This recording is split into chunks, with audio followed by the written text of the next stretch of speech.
നമ്മൾ ദൈവകരുണ പ്രാപിക്കാനും നമ്മുടെ കുടുംബങ്ങളിൽ നിന്ന് അനേകം തകർച്ചകൾ മാറാനും നമ്മൾ നമ്മുടെ കുടുംബ വൃക്ഷത്തെ കർത്താവിന് സമർപ്പിച്ച് പ്രാർത്ഥിക്കുന്ന ഒരു ശുശ്രൂഷയാണ് നമ്മൾ നടത്താൻ പോകുന്നത്. അതായത് നമ്മുടെ ഫാമിലി ട്രീ, അപ്പൻ്റെ അമ്മയുടെയും പൂർവിക വഴികളിൽ പുറകോട്ട് പോകുമ്പോൾ 10-30 തലമുറകളെ നമ്മൾ കർത്താവിന് സമർപ്പിച്ചുകൊണ്ട് നമ്മൾ അവരിലേക്കെല്ലാം ദൈവത്തിൻ്റെ കരുണ ഒഴുകി ഇറങ്ങാൻ പ്രാർത്ഥിക്കുകയാണ്. സഭയുടെ ദൈവകരുണയുടെ തിരുനാളിനെ കുറിച്ചുള്ള ആ പ്രബോധനത്തിലും ഫൗസ്റ്റീനയുടെ ഡയറിയിലും നമുക്ക് ശുദ്ധീകരണാത്മാക്കൾക്ക് വേണ്ടിയും ദൈവകരുണ പ്രാപിക്കാവുന്ന ദിവസമാണ്. അപ്പോൾ അതുകൊണ്ട് നമ്മുടെ പൂർവികരിലൂടെ നമുക്ക് വന്നിട്ടുള്ള പല തരത്തിലുള്ള തകർച്ചകളുണ്ട്. അത് നമ്മുടെ കുടുംബത്തിലെ ഭൗതിക മേഖലയിൽ ദാരിദ്ര്യം, ചിലപ്പോൾ മറ്റ് ദുശീലങ്ങൾ, മദ്യപാനം, അതുപോലെ പല കലഹങ്ങൾ, ഇതൊക്കെ പൂർവികരിലൂടെ പ്രകടമായിട്ട് നമ്മൾ കാണുന്ന കാര്യങ്ങളാണ്. ഇത് കൂടാതെ തന്നെ നമുക്ക് നമ്മുടെ കുടുംബ വൃക്ഷത്തിൽ വന്ന വഴികളിലൂടെ നമ്മൾ ഇൻഹെറിറ്റ് ചെയ്ത പല അനുഗ്രഹത്തിന്റെ തടസ്സങ്ങളുമുണ്ട്. അപ്പൊ അത് നമ്മൾ നന്നായി ജീവിക്കുന്നതിന് നമ്മളെ അത് തടയും. ഇത് ഒത്തിരി ഭൗതിക മേഖലകളെ മാത്രമേ ബാധിക്കൂ എന്നാണ് കരുതിയിരുന്നത്. അങ്ങനെയായിരുന്നു എൻ്റെ വിചാരം. അപ്പൊ അതുകൊണ്ടാണ് ഞാനത് കൂടുതൽ ശ്രദ്ധ കൊടുക്കാതിരുന്നത്. ഞാൻ ഓർത്തു മനുഷ്യന്റെ ഭൗതിക മേഖലയിലൊക്കെ ഉള്ള ഞെരുക്കങ്ങൾ മാത്രമേ ഇത്തരം കാര്യങ്ങൾ കൊണ്ട് ഉണ്ടാവുന്നുള്ളൂ എന്നായിരുന്നു എൻ്റെ ഒരു ധാരണ. കുറെ കാലം എൻ്റെ ധാരണ അങ്ങനായിരുന്നു. എന്നാൽ പിന്നീടാണ് എനിക്ക് മനസ്സിലായത്, ചില മനുഷ്യർക്ക് പ്രാർത്ഥിക്കാൻ പോലും പറ്റാത്തതിന്റെ പിന്നിൽ ഈ ആൻസെസ്ട്രൽ ബോണ്ടേജുകളുണ്ട്. പറഞ്ഞ ഹല്ലേലൂയ. അപ്പൊ അത് അവരുടെ ആത്മീയ ജീവിതത്തെയും തടയുന്നു. അതുകൊണ്ടാണ് ഞാൻ ഈ വിഷയം കുറെ കൂടി ഗൗരവമായി എടുക്കണം എന്ന് എൻ്റെ മനസ്സിൽ തോന്നാൻ കാരണം, പലരുടെയും ആത്മീയ ജീവിതത്തെ ഇത് ബാധിക്കുന്നു. പിന്നെ എനിക്ക് മനസ്സിലായത്, ചില ആളുകൾക്ക് ചില പാപങ്ങളിൽ നിന്ന് രക്ഷപ്പെടാൻ കഴിയാത്തതിന്റെ പിന്നിലും ഈ ബോണ്ടേജുകളുണ്ട്. ഹല്ലേലൂയ. അപ്പൊ അത് ചില ദുശീലങ്ങൾ, ചില എത്ര പ്രാർത്ഥിച്ചിട്ട് എത്ര കുമ്പസാരിച്ചിട്ടും വർഷങ്ങളായിട്ട് 10, 30, 40 വർഷം ഒരേ പാപം തന്നെ ആവർത്തിച്ച് കുമ്പസാരിച്ചിട്ടും മോചനം കിട്ടാത്ത ആളുകള് സഭയിലുണ്ട്. അവരാഗ്രഹിക്കുന്നുണ്ട്, പക്ഷെ പറ്റുന്നില്ല. അപ്പൊ അതിന്റെ പിന്നിൽ ഇത്തരം ചില ത്രെഡുകൾ കിടപ്പുണ്ടെന്ന് മനസ്സിലായതുകൊണ്ടാണ് ഞാൻ ഈ വിഷയം കുറെ കൂടി ഗൗരവമായി എടുക്കണമെന്ന് വിചാരിച്ചത്. പറഞ്ഞ ഹല്ലേലൂയ, പറഞ്ഞ ഹല്ലേലൂയ. അതുകൊണ്ട് നമുക്ക് എന്താണ് ദൈവം നമ്മളോട് ഈശോയുടെ മുമ്പിൽ ഇരുന്നുകൊണ്ട് നമ്മൾ നമ്മുടെ കുടുംബങ്ങളെ ഒന്ന് പുറകിലേക്ക് നോക്കി വിലയിരുത്താൻ പോവാണ്. എന്താണ് ബൈബിളില് അനുഗ്രഹത്തിന് തടസ്സം വരും, അല്ലെങ്കിൽ കർത്താവിന്റെ ശാപം വരും, കർത്താവിന്റെ കോപം വരും, അല്ലെ ദൈവത്തിന് അനുഗ്രഹം ഉണ്ടാവില്ല എന്നൊക്കെ പറഞ്ഞ് ദൈവം പറഞ്ഞിട്ടുള്ള ഒരു 10-30 മേഖലകള് ബൈബിളിലുണ്ട്. നമുക്കത് ഓരോന്നായിട്ട് എടുത്തിട്ട് നമുക്കത് അത് മനസ്സിലാക്കി പോവല്ല, അപ്പൊ തന്നെ ഈശോയുടെ മുമ്പിൽ വെച്ച് അത് സമർപ്പിച്ച് അതിനൊരു മോചനം കിട്ടാൻ കർത്താവിന്റെ കൃപയിലേക്ക് അത് ഏൽപ്പിച്ചു കൊടുത്ത് ഒരു അനുഗ്രഹം പ്രാപിക്കുന്ന ശുശ്രൂഷയാണ്. പറഞ്ഞ ഹല്ലേലൂയ, പറഞ്ഞ ഹല്ലേലൂയ. നിങ്ങൾ ഓൺലൈനിലാണ് ഈ ശുശ്രൂഷയെ സംബന്ധിക്കുന്നതെങ്കിലും നിങ്ങളുടെ പ്രിയപ്പെട്ടവർക്ക്, കുടുംബാംഗങ്ങൾക്കൊക്കെ ഇന്നത്തെ ശുശ്രൂഷ നിങ്ങൾ ഷെയർ ചെയ്ത് കൊടുക്കണം. ഓൺലൈനിലുള്ളവരുടെ പ്രത്യേകം ഞാൻ പറയാം. കാരണം ഇന്ന് അവർ ലൈവായിട്ട് ഇത് കൂടുമ്പോൾ അവർക്കൊരു മോചനം കിട്ടും. ഹല്ലേലൂയ. നിങ്ങളുടെ കുടുംബാംഗം, നിങ്ങളെ സ്നേഹിക്കുന്ന എല്ലാ ആളുകൾക്കും ഇന്നത്തെ ശുശ്രൂഷ നിങ്ങൾ ഷെയർ ചെയ്ത് വാട്സാപ്പിൽ അതിന്റെ ലിങ്ക് എടുത്ത് ഷെയർ ചെയ്ത് കൊടുക്കണം. അപ്പോൾ കാരണം അവരിന്നിപ്പോ നമ്മൾ ഈ ഇവിടെ മൗണ്ട് കാർമലില് ഈ ആരാധന നടത്തിക്കൊണ്ടിരിക്കുന്ന സമയത്ത് ഇനിയിപ്പോ ഇതിന്റെ കൂടെ കൂടാൻ പറ്റിയില്ലെങ്കിൽ പിന്നീട് അതിനുശേഷം ഇത് യൂട്യൂബിൽ കാണുമ്പോഴും അവർക്കത് സാധിക്കുമെങ്കിലും പറ്റുമെങ്കിൽ ഇപ്പൊ തന്നെ ലൈവായി ഈ ശുശ്രൂഷ കാണാൻ നിങ്ങളുടെ പ്രിയപ്പെട്ടവര്, ഫ്രീ ആയിട്ടുള്ളവർക്കെല്ലാം ഓൺലൈനിലുള്ളവരുടെ ശ്രദ്ധയ്ക്കാണ് ഇത് ഷെയർ ചെയ്ത് കൊടുത്ത് ദൈവകരുണയുടെ തിരുനാളിന് വേണ്ടിയുള്ള ഒരുക്കമായിട്ട് അവരെല്ലാം പ്രാർത്ഥിച്ചൊരുങ്ങി പൂർവിക മേഖലകളെല്ലാം സമർപ്പിക്കാനുള്ള ഒരവസരമായിട്ട് ഇത് മാറും. പറഞ്ഞ ഹല്ലേലൂയ. നമുക്ക് ഓരോ മേഖലകളായിട്ട് എടുക്കാം. നിയമാവർത്തന പുസ്തകം 27:15. നിയമാവർത്തനം 27:15. ഡ്യൂട്രോണമി 27:15. വേഗം എടുക്കാം. നിയമാവർത്തനം 27:15. കർത്താവിന് നിന്ദ്യമായ ശില്പവേല, കൊത്തിയോ വാർത്തോ ഉണ്ടാക്കിയ വിഗ്രഹം, രഹസ്യത്തിൽ പ്രതിഷ്ഠിക്കുന്നവൻ ശപിക്കപ്പെട്ടവനാകട്ടെ. അപ്പോൾ ജനമെല്ലാം ഉത്തരം പറയണം, ആമേൻ. പറഞ്ഞ ഹല്ലേലൂയ, ഹല്ലേലൂയ. അപ്പൊ ഇതാണ് ഒരു ശാപം വരുന്ന മേഖല. ഇതാണ് കർത്താവിന് നിന്ദ്യമായ ശില്പവേല, കൊത്തിയോ വാർത്തോ ഉണ്ടാക്കിയ വിഗ്രഹം, രഹസ്യത്തിൽ പ്രതിഷ്ഠിക്കുന്നെന്ന് പറഞ്ഞാൽ വിഗ്രഹ പ്രതിഷ്ഠ, വിഗ്രഹങ്ങള് പ്രതിഷ്ഠിച്ച് ആരാധിക്കുക, അന്യ ദൈവങ്ങളെ ആരാധിക്കുക. അല്ലെങ്കിൽ നമ്മൾ അത് രഹസ്യത്തിൽ ആരും അറിയാതെ, പള്ളിക്കാരൊന്നും അറിയുന്നില്ല, വികാരിച്ചനൊന്നും അറിയണ്ട, വീടുകളിൽ ചില കാര്യങ്ങള് കർത്താവിന് നിന്ദ്യമായ വസ്തുക്കൾ കൊണ്ടുപോകും. സാമ്പത്തിക ലാഭത്തിന് വേണ്ടി, ബിസിനസ് പുരോഗതി പ്രാപിക്കാൻ വേണ്ടി ഒക്കെ വിഗ്രഹാരാധനയുടെ പുറകെ നമ്മൾ പോകുന്നുണ്ടെങ്കിൽ, അല്ലെങ്കിൽ നമ്മുടെ പൂർവികര് പോയിട്ടുള്ളതായി നമുക്ക് അറിവുണ്ടെങ്കിൽ, അല്ലെങ്കിൽ നമുക്ക് സംശയം തോന്നുന്നുണ്ടെങ്കിൽ, സംശയം തോന്നുന്നത് എങ്ങനെയാണ്? അതായത് ചില ബന്ധനാവസ്ഥകൾ കുടുംബങ്ങളിൽ നിന്ന് മാറുന്നേ ഇല്ല. ഒരു ഒഴിയാബാധ പോലെ ചില മേഖലകൾ കിടക്കുകയാണ്. അപ്പൊ തന്നെ നിങ്ങൾ കണക്ക് കൂട്ടിക്കോണം, ഇത് സ്വാഭാവികമല്ല. പറഞ്ഞേ ഹല്ലേലൂയാ. ഇത് സ്വാഭാവികമല്ല. ഞാൻ നേരത്തെ പറഞ്ഞ പോലെ ഒരേ പാപത്തിൽ തന്നെ കിടക്കുകയാണ്. അപ്പൻ മദ്യപാനി, മകൻ മദ്യപാനി, അതിന് അടുത്ത തലമുറ മദ്യപാനം, ഇങ്ങനെ നശിക്കുകയാണ്. കുടുംബങ്ങൾ നശിക്കുകയാണ്. അല്ലെങ്കിൽ ഒരേ പാറ്റേണില് കുടുംബങ്ങൾ, ഒരേ കുടുംബത്തിൽ തന്നെ തലമുറയെ വിവാഹമോചനങ്ങൾ, ഒറ്റ കുടുംബത്തിന് കല്യാണം ശരിയാവത്തില്ല. ഇത് നാച്ചുറൽ അല്ല. ആണോ? അല്ല. പറഞ്ഞ ഹല്ലേലൂയാ. അതിന് നാച്ചുറൽ അല്ലാത്ത കാരണങ്ങളുണ്ട്. അപ്പൊ അതുകൊണ്ട് അത് നമ്മൾ അങ്ങനെ ഉണ്ടെന്ന് സംശയം തോന്നുന്നുണ്ടെങ്കിൽ നമ്മൾ ആ മേഖല പ്രാർത്ഥിക്കണം, കർത്താവിന്റെ മുമ്പിൽ എടുത്തു വെക്കണം, വെച്ചിട്ട് പ്രാർത്ഥിക്കണം. അപ്പോ അതാണ് ഒരു മേഖല. ഒന്നാമത്തേത്, അത് ഒരു വാക്യം കൂടെ വായിക്കാം. പുറപ്പാട് 20:5, എക്സോഡസ് 20:5. പുറപ്പാട് 20-ാം അധ്യായം 5-ാമത്തെ വാക്യം. സാവകാശം എടുത്ത് വായിച്ചു പോവാം. കിട്ടിയില്ലെങ്കിൽ സ്ക്രീനിൽ നോക്കി വായിക്കുക. അവയ്ക്ക് മുമ്പിൽ പ്രണമിക്കുകയോ അവയെ ആരാധിക്കുകയോ ചെയ്യരുത്. എന്തെന്നാൽ ഞാൻ നിന്റെ ദൈവമായ കർത്താവ് അസഹിഷ്ണുവായ ദൈവമാണ്. എന്നെ വെറുക്കുന്ന പിതാക്കന്മാരുടെ കുറ്റങ്ങൾക്ക് അവരുടെ മക്കളെ 3-4 തലമുറ വരെ.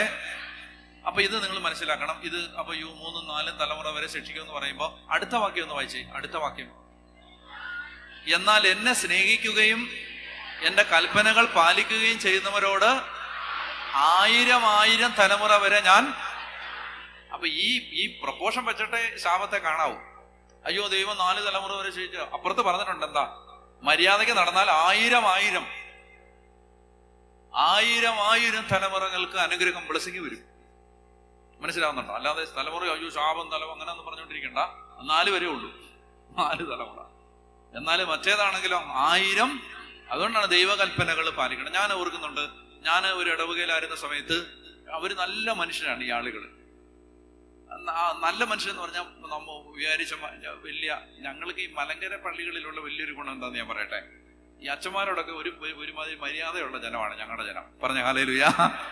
നിങ്ങളുടെ എങ്ങനെ ആയിരിക്കും? നിങ്ങളുടെ എനിക്ക് അറിഞ്ഞുകൂടാ, എനിക്ക് ഞങ്ങളെ അറിയത്തുള്ളൂ. ഞങ്ങളുടെ ജനത്തിന് ദൈവത്തിന് മഹത്വം മാറാതിരിക്കട്ടെ. അതായത് ഒരുമാതിരി മര്യാദ ഉള്ള മനുഷ്യരാണ്. അച്ഛന്മാരും മര്യാദ ഉള്ളവരാണ്, പിന്നെ ആളുകളും ഒരുമാതിരി മര്യാദ ഉള്ളവരാണ്. പിന്നെ വേറൊരു പ്രത്യേകത എന്താ വെച്ചാൽ, ഞാൻ മലങ്കരയുടെ PR വർക്ക് നടത്തല്ല, ഞാൻ വന്നപ്പോ അങ്ങ് പറയും. എന്ന് പറഞ്ഞാലേ ചെറിയ പള്ളികളാണ് ഞങ്ങളുടെ പള്ളികളെല്ലാം. അതുകൊണ്ട് എല്ലാവരും തമ്മിൽ അങ്ങോട്ടും ഇങ്ങോട്ടും നല്ല ബന്ധമുണ്ട്. പള്ളി വരുന്നവരെല്ലാം അങ്ങോട്ടും ഇങ്ങോട്ടൊക്കെ അറിയാം. എന്തെങ്കിലും ഒരു കാര്യം വന്നാൽ പെട്ടെന്നൊന്ന് തിരക്കാൻ പറ്റും, അന്വേഷിക്കാൻ പറ്റും. പിന്നെ അച്ഛനും ആളുകളും ഒക്കെ തമ്മിൽ കുറച്ചുകൂടെ ഒരു അടുപ്പവും സ്നേഹവും ഒക്കെ ഉണ്ട്. പറഞ്ഞ ഹല്ലേലൂയാ. അപ്പോ ഞാൻ പറഞ്ഞു ദൈവത്തിന് മഹത്വം മാറാതിരിക്കട്ടെ. അപ്പോ പറയാൻ വന്ന ഇതാണ്, നല്ല മനുഷ്യരാണ്. എനിക്കാണെങ്കിൽ ഭയങ്കര ഇഷ്ടമാണ് ആ പള്ളി പോകുന്നത് തന്നെ. ഞാൻ വികാരിച്ചനായിരുന്നു, എനിക്കിഷ്ടമാണ്. ഇപ്പൊ ഞാൻ അത് കഴിഞ്ഞ് അവരുടെ കൂടെ കുറെ സമയമൊക്കെ നിൽക്കും, ചെലവഴിക്കും, വീടുകളിലൊക്കെ പോകും, നല്ല സന്തോഷമാണ്. പിന്നാണ് ഞാൻ ഭയാനകമായൊരു സത്യം അറിഞ്ഞത്. എല്ലാം നല്ല ഭയങ്കരമായിട്ട് നടക്കുന്നുണ്ട്. എല്ലാം പള്ളിയിൽ നല്ല സ്നേഹം, പെരുന്നാളൊക്കെ നല്ല സൂപ്പറാണ്, എല്ലാം കൊള്ളാം. ഒരു കുടുംബത്തിനും ഒരു ഗതിയില്ല. ഒരു കുടുംബത്തിന് ആകെ ഗതിയുള്ളത് വികാരിച്ചിന് മാത്രമേ, വേറെ ഒരെണ്ണത്തിനും ഒരു ഗതിയില്ല.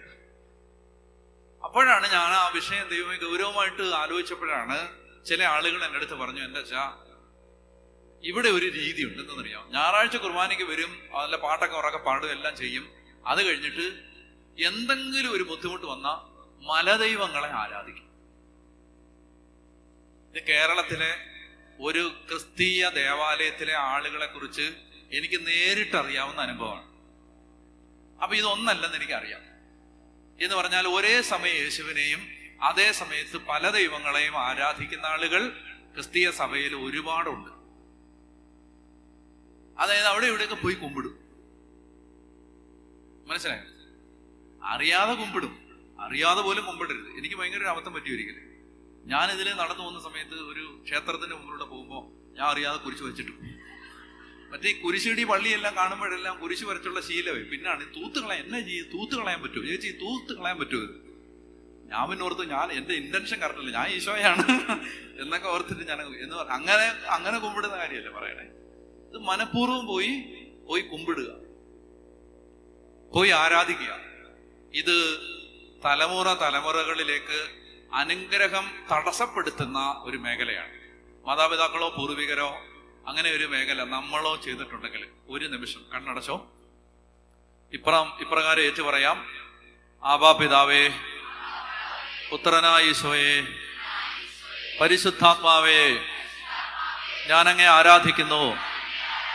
കർത്താവായ യേശുവേ, ത്രിയേക ദൈവത്തെ അല്ലാതെ അന്യ ദൈവങ്ങളെ ആരാധിക്കുകയോ വിഗ്രഹങ്ങളുടെ മുമ്പിൽ കുമ്പിടുകയോ വിഗ്രഹങ്ങളെ പ്രതിഷ്ഠിക്കുകയോ ആരാധിക്കുകയോ ചെയ്ത് ഞങ്ങളോ മാതാപിതാക്കളോ പൂർവികരോ ഉൾപ്പെട്ടുപോയ ശാപത്തിൽ നിന്ന് യേശുവേ, അങ്ങയുടെ നാമത്തിൽ ഞാനിതാ പുറത്തു വരുന്നു. എൻ്റെ കുടുംബത്തിന് വേണ്ടി ഞാൻ അങ്ങയോട് മാപ്പ് ചോദിക്കുന്നു. ആ ശാപത്തിൽ നിന്ന് ഞാൻ എന്നെ തന്നെ സ്വതന്ത്രനാക്കുന്നു. യേശുനാമത്തിൽ ആമേൻ. പരിശുദ്ധ പരമദിവ്യകാരുണ്യീശോയ്ക്ക്. അടുത്ത വാക്യം വായിക്കാം. നിയമാവർത്തനം 27:16. ഡ്യൂട്രോണമി 27:16. നിയമാവർത്തനം 27:16 വായിക്കാം. അപ്പനെയോ സ്ക്രീനിൽ നോക്കിക്കൊള്ളുക. അപ്പനെയോ അമ്മയെയോ നിന്ദിക്കുന്നവൻ ശപിക്കപ്പെട്ടവനാകട്ടെ.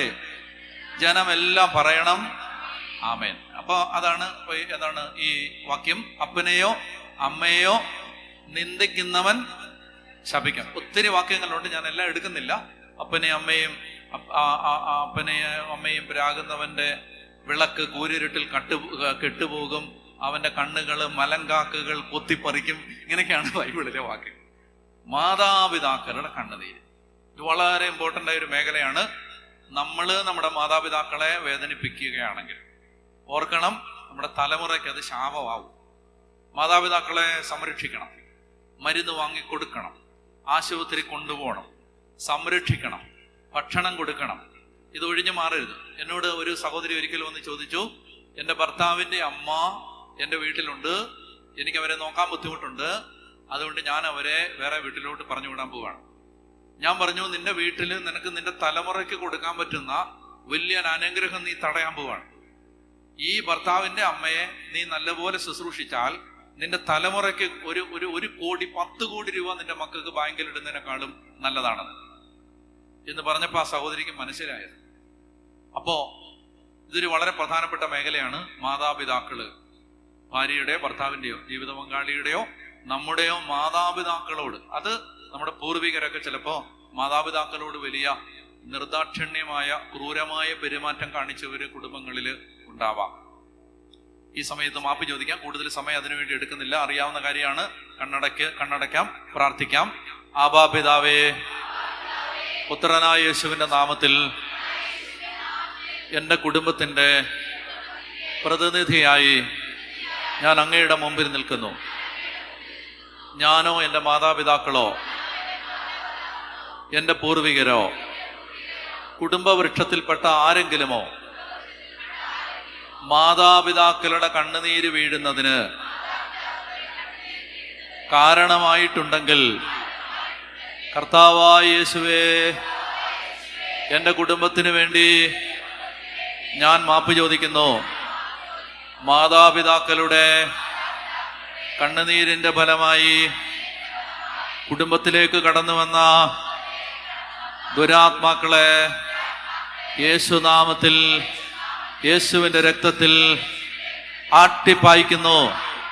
യേശുവേ, കരുണയാവണമേ. ഇനി അടുത്ത മേഖല നിയമാവർത്തനം 27:17. ഡ്യൂട്രോണമി 27:17. നിയമാവർത്തനം 27:17 നോക്കി വായിക്കാം സ്ക്രീനില്. അയൽക്കാരന്റെ അതിർത്തിക്കല്ല് മാറ്റുന്നവൻ ഒന്നുകൂടെ പറയാമോ? അയൽക്കാരന്റെ അതിർത്തിക്കല്ല് മാറ്റുന്നവൻ ശപിക്കപ്പെട്ടവനാകട്ടെ. മതി, നിങ്ങൾ ഇതിനൊന്നും ആമയും പറയണ്ട. ഉള്ള ശാപത്തിനല്ല എന്തിനാ ആമയും പറയും. അപ്പോ അയൽക്കാരന്റെ അതിർത്തിക്കല്ല് മാറ്റുന്നവൻ. അപ്പൊ അടുത്ത ഒരു മേഖലയാണ് അയൽക്കാരോട് ചെയ്യുന്ന ദ്രോഹം.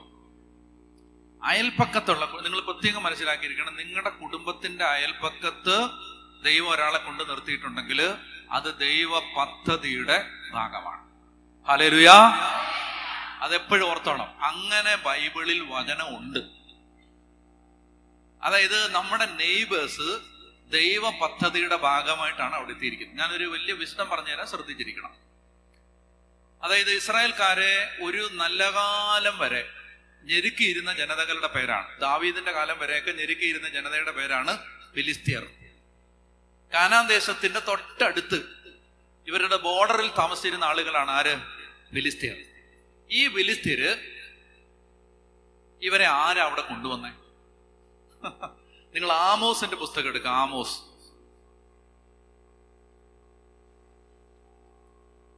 അതിന്റെ അവസാനത്തെ അധ്യായം എടുക്കുക. 9-ാം അധ്യായം. കിട്ടിയോ? വാക്യം 7 വായിക്കുക. ആമോസ് 9:7 വായിക്കാം. കർത്താവ് അരുളി ചെയ്യുന്നു, ഇസ്രായേൽ ജനമേ, നിങ്ങൾ എനിക്ക് എത്യോപ്യാക്കാരെ പോലെ അല്ലയോ. ഇസ്രായേൽക്കാരെ ഈജിപ്തിൽ നിന്നും ഫിലിസ്തീയരെ കഫ്തോറിൽ നിന്നും സിറിയക്കാരെ കീറിൽ നിന്നും കൊണ്ടുവന്നത്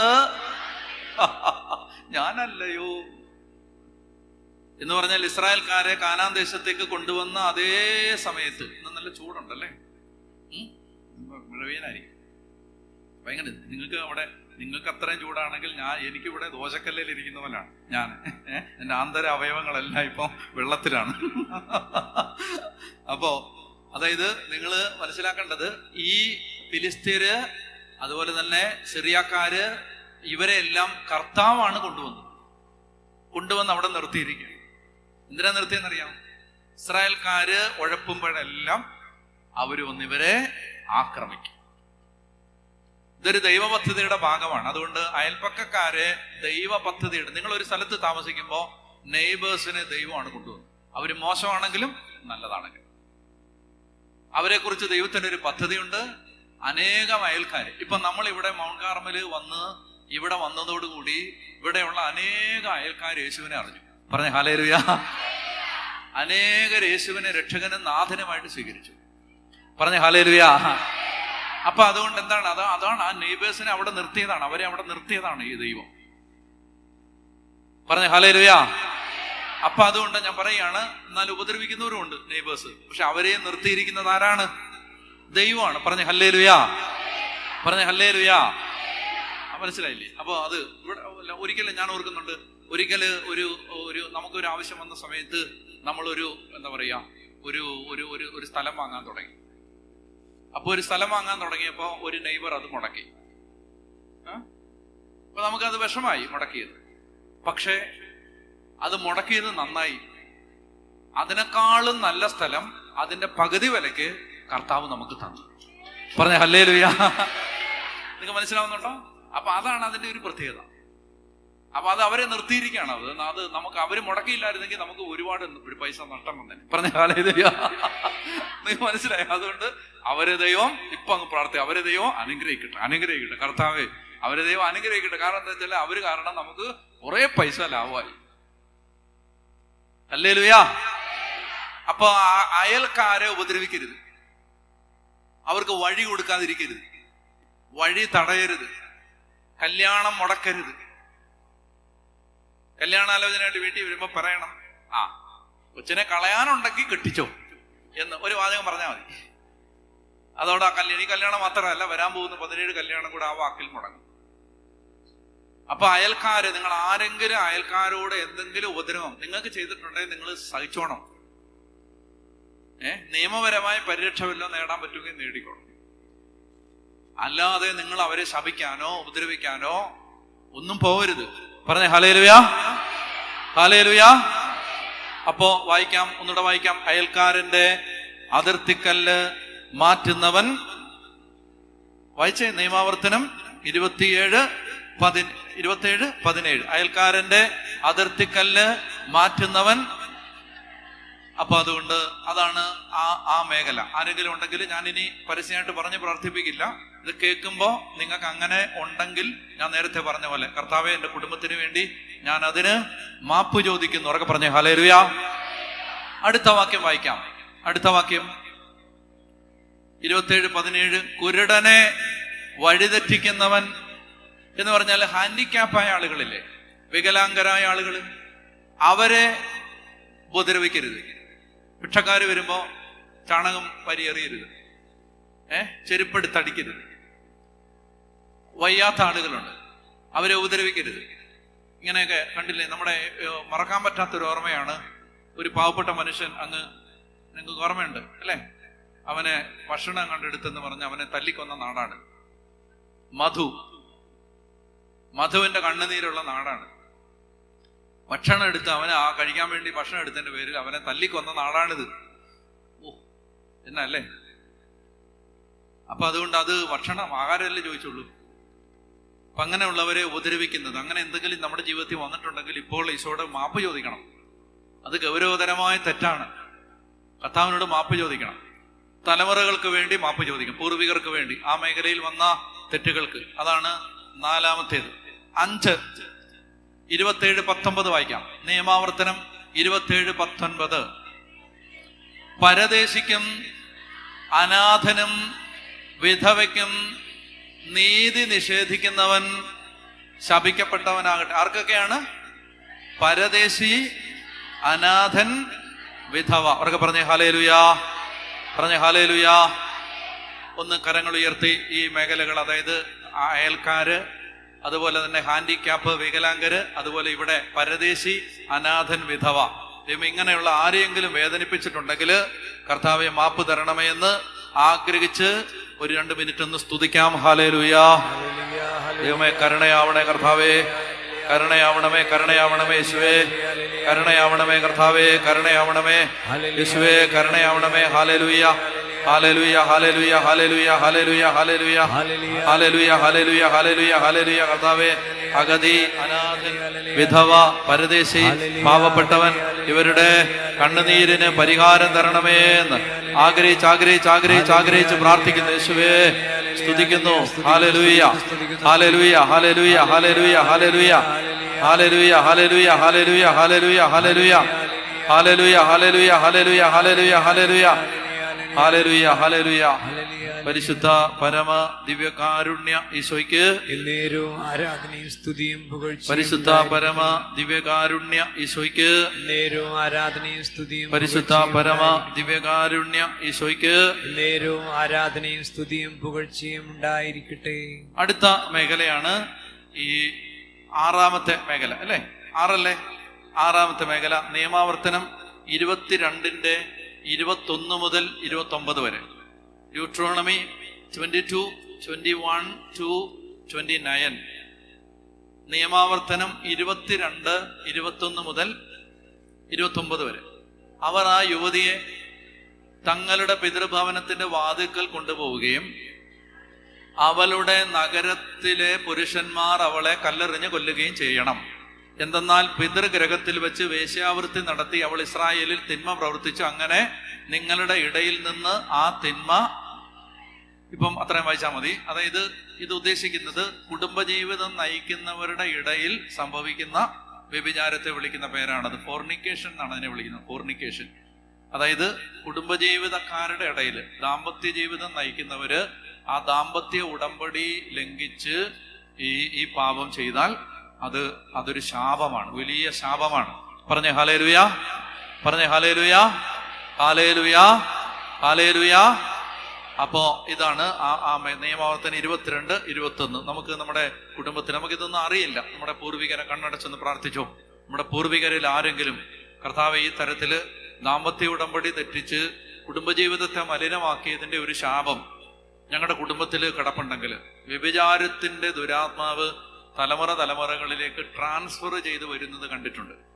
എന്ന് പറഞ്ഞാല് ഈ വ്യഭിചാരത്തിന്റെ ദുരാത്മാവ് കഴിഞ്ഞ തലമുറയിലുണ്ടെങ്കിൽ ഈ തലമുറയിലേക്ക് അത് ട്രാൻസ്ഫർ ചെയ്ത് വരുന്നത് കണ്ടിട്ടുണ്ട്. അപ്പൊ അതുകൊണ്ട് ആ മേഖല നമ്മൾ മുറിക്കേണ്ടതാണ്.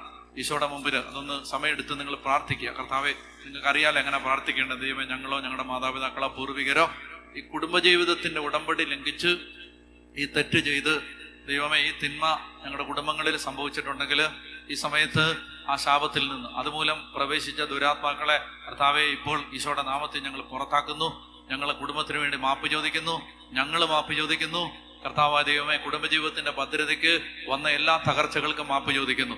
ഒന്ന് കർത്താവിന്റെ മുമ്പിൽ ഒരു നിമിഷം ഒന്ന് സ്തുതിക്കാം. ഹല്ലേലൂയാ, ഹല്ലേലൂയാ, ഹല്ലേലൂയാ, ഹല്ലേലൂയാ, ഹല്ലേലൂയാ, ഹല്ലേലൂയാ, ഹല്ലേലൂയാ, ഹല്ലേലൂയാ, ഹല്ലേലൂയാ, ഹല്ലേലൂയാ, ആമേൻ, ആമേൻ. അപ്പൊ ഇതാണ് ഇത് വധശിക്ഷയാണ്. അതിന് പറഞ്ഞ് മരണമാണ്. മരണം എന്ന് പറഞ്ഞാൽ മരണം അർഹിക്കുന്ന ഒരു തെറ്റാണ്. അതായത് നമുക്ക് സാത്താന് നമ്മുടെ ജീവൻ എടുക്കാൻ അവകാശം കൊടുക്കുന്ന ഒരു പാവമാണ് ഈ ദാമ്പത്യ ഉടമ്പടിയുടെ ലംഘനം. അതുകൊണ്ട് അത് വളരെ ഇമ്പോർട്ടന്റ് ആണ്. ഈ കാലഘട്ടത്തിൽ നമ്മൾ വളരെ ശ്രദ്ധിക്കേണ്ട മേഖലയാണ്. അടുത്ത മേഖല വായിക്കാം. നിയമാവർത്തനം 27:20. പിതാവിന്റെ ഭാര്യയോടുകൂടെ ശയിച്ച് അവളെ അപമാനിക്കുന്നവൻ ശപിക്കപ്പെട്ടവനാകട്ടെ. ഇനി 22 വായിച്ചേ. തന്റെ പിതാവിന്റെയോ മാതാവിന്റെയോ മകളായ സഹോദരിയോടൊത്ത് പാപം ചെയ്യുന്നവൻ.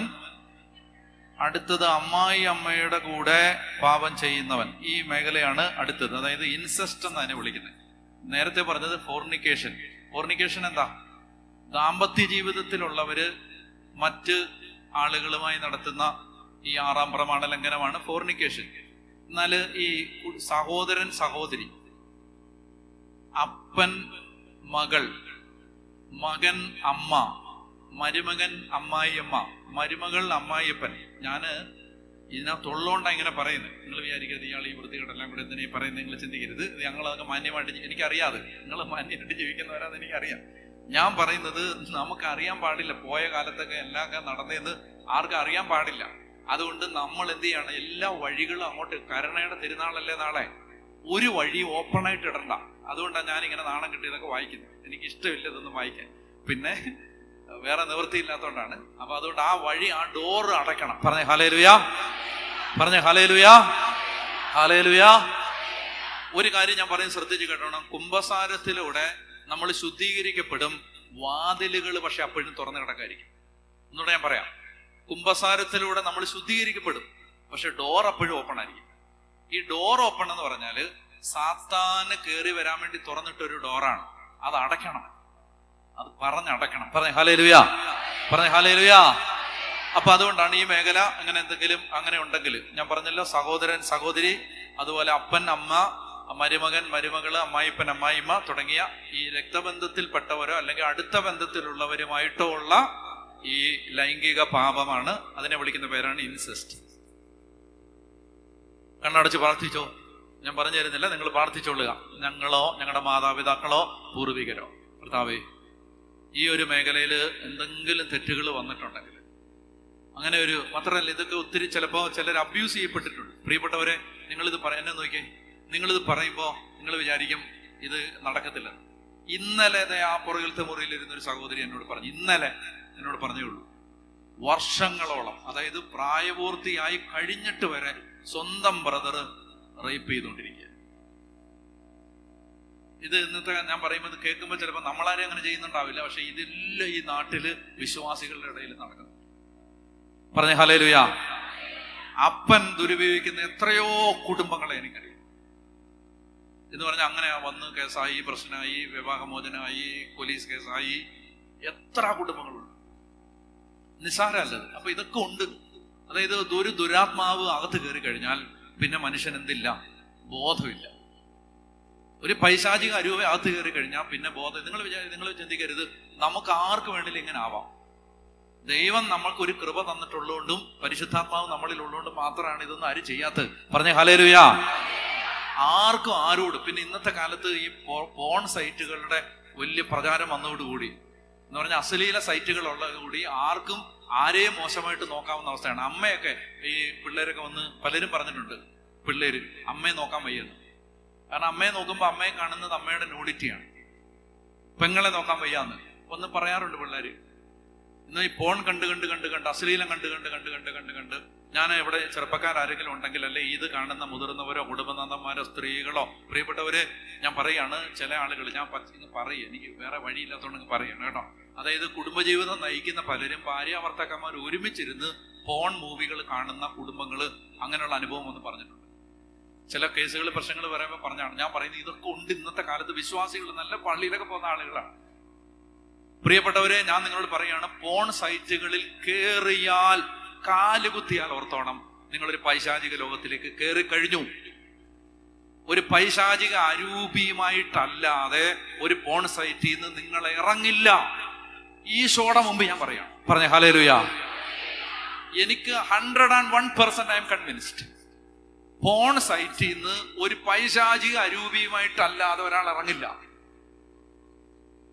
കാരണം അതാണ്, നിങ്ങൾ ആ ഇൻഡസ്ട്രി അങ്ങനത്തെയാണ്. അങ്ങ് അത്രയും സൈറ്റാനിക് ആയിട്ട് ഡയറക്റ്റ് ആയിട്ട് ഡെവിളിന് ഓഫർ ചെയ്താണ് ഈ പോൺ സൈറ്റുകൾ വർക്ക് ചെയ്യുന്നത്. പറഞ്ഞ ഹല്ലേലൂയ, പറഞ്ഞ ഹല്ലേലൂയ.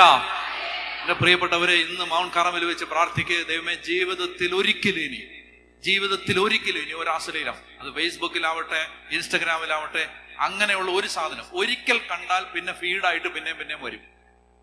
ഇപ്പൊ ഇൻസ്റ്റഗ്രാമിൽ ചെറുപ്പക്കാർ കേട്ടെ, നിങ്ങൾക്ക് അറിയാം, എന്നാലും ഞാൻ പറയാണ്, ഫേസ്ബുക്കിലോ ഇൻസ്റ്റാഗ്രാമിലോ ഒരു പ്രാവശ്യം എന്തെങ്കിലും ഒരു നൂഡോ നേക്കഡോ അല്ലെങ്കിൽ ഒരു ഹാഫ് ഡ്രസ്ഡ് ആയിട്ടുള്ള ഒരെണ്ണം നോക്കിയാൽ പിന്നെ അത് അങ്ങനെ. കാരണം എന്താണെന്നറിയാം, നമ്മുടെ മൈൻഡ് നമ്മളെക്കാൾ വേഗത്തിൽ ഇവരുടെ അൽഗോരിതം റീഡ് ചെയ്തുകൊണ്ടിരിക്കുകയാണ്.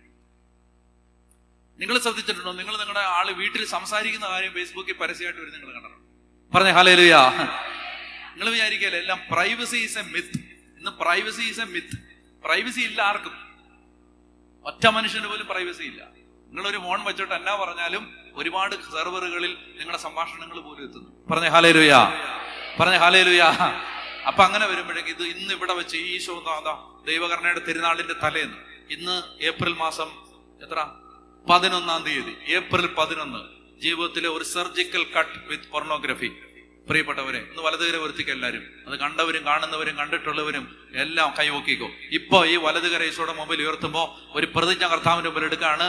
കർത്താവേ, a surgical cut to pornography.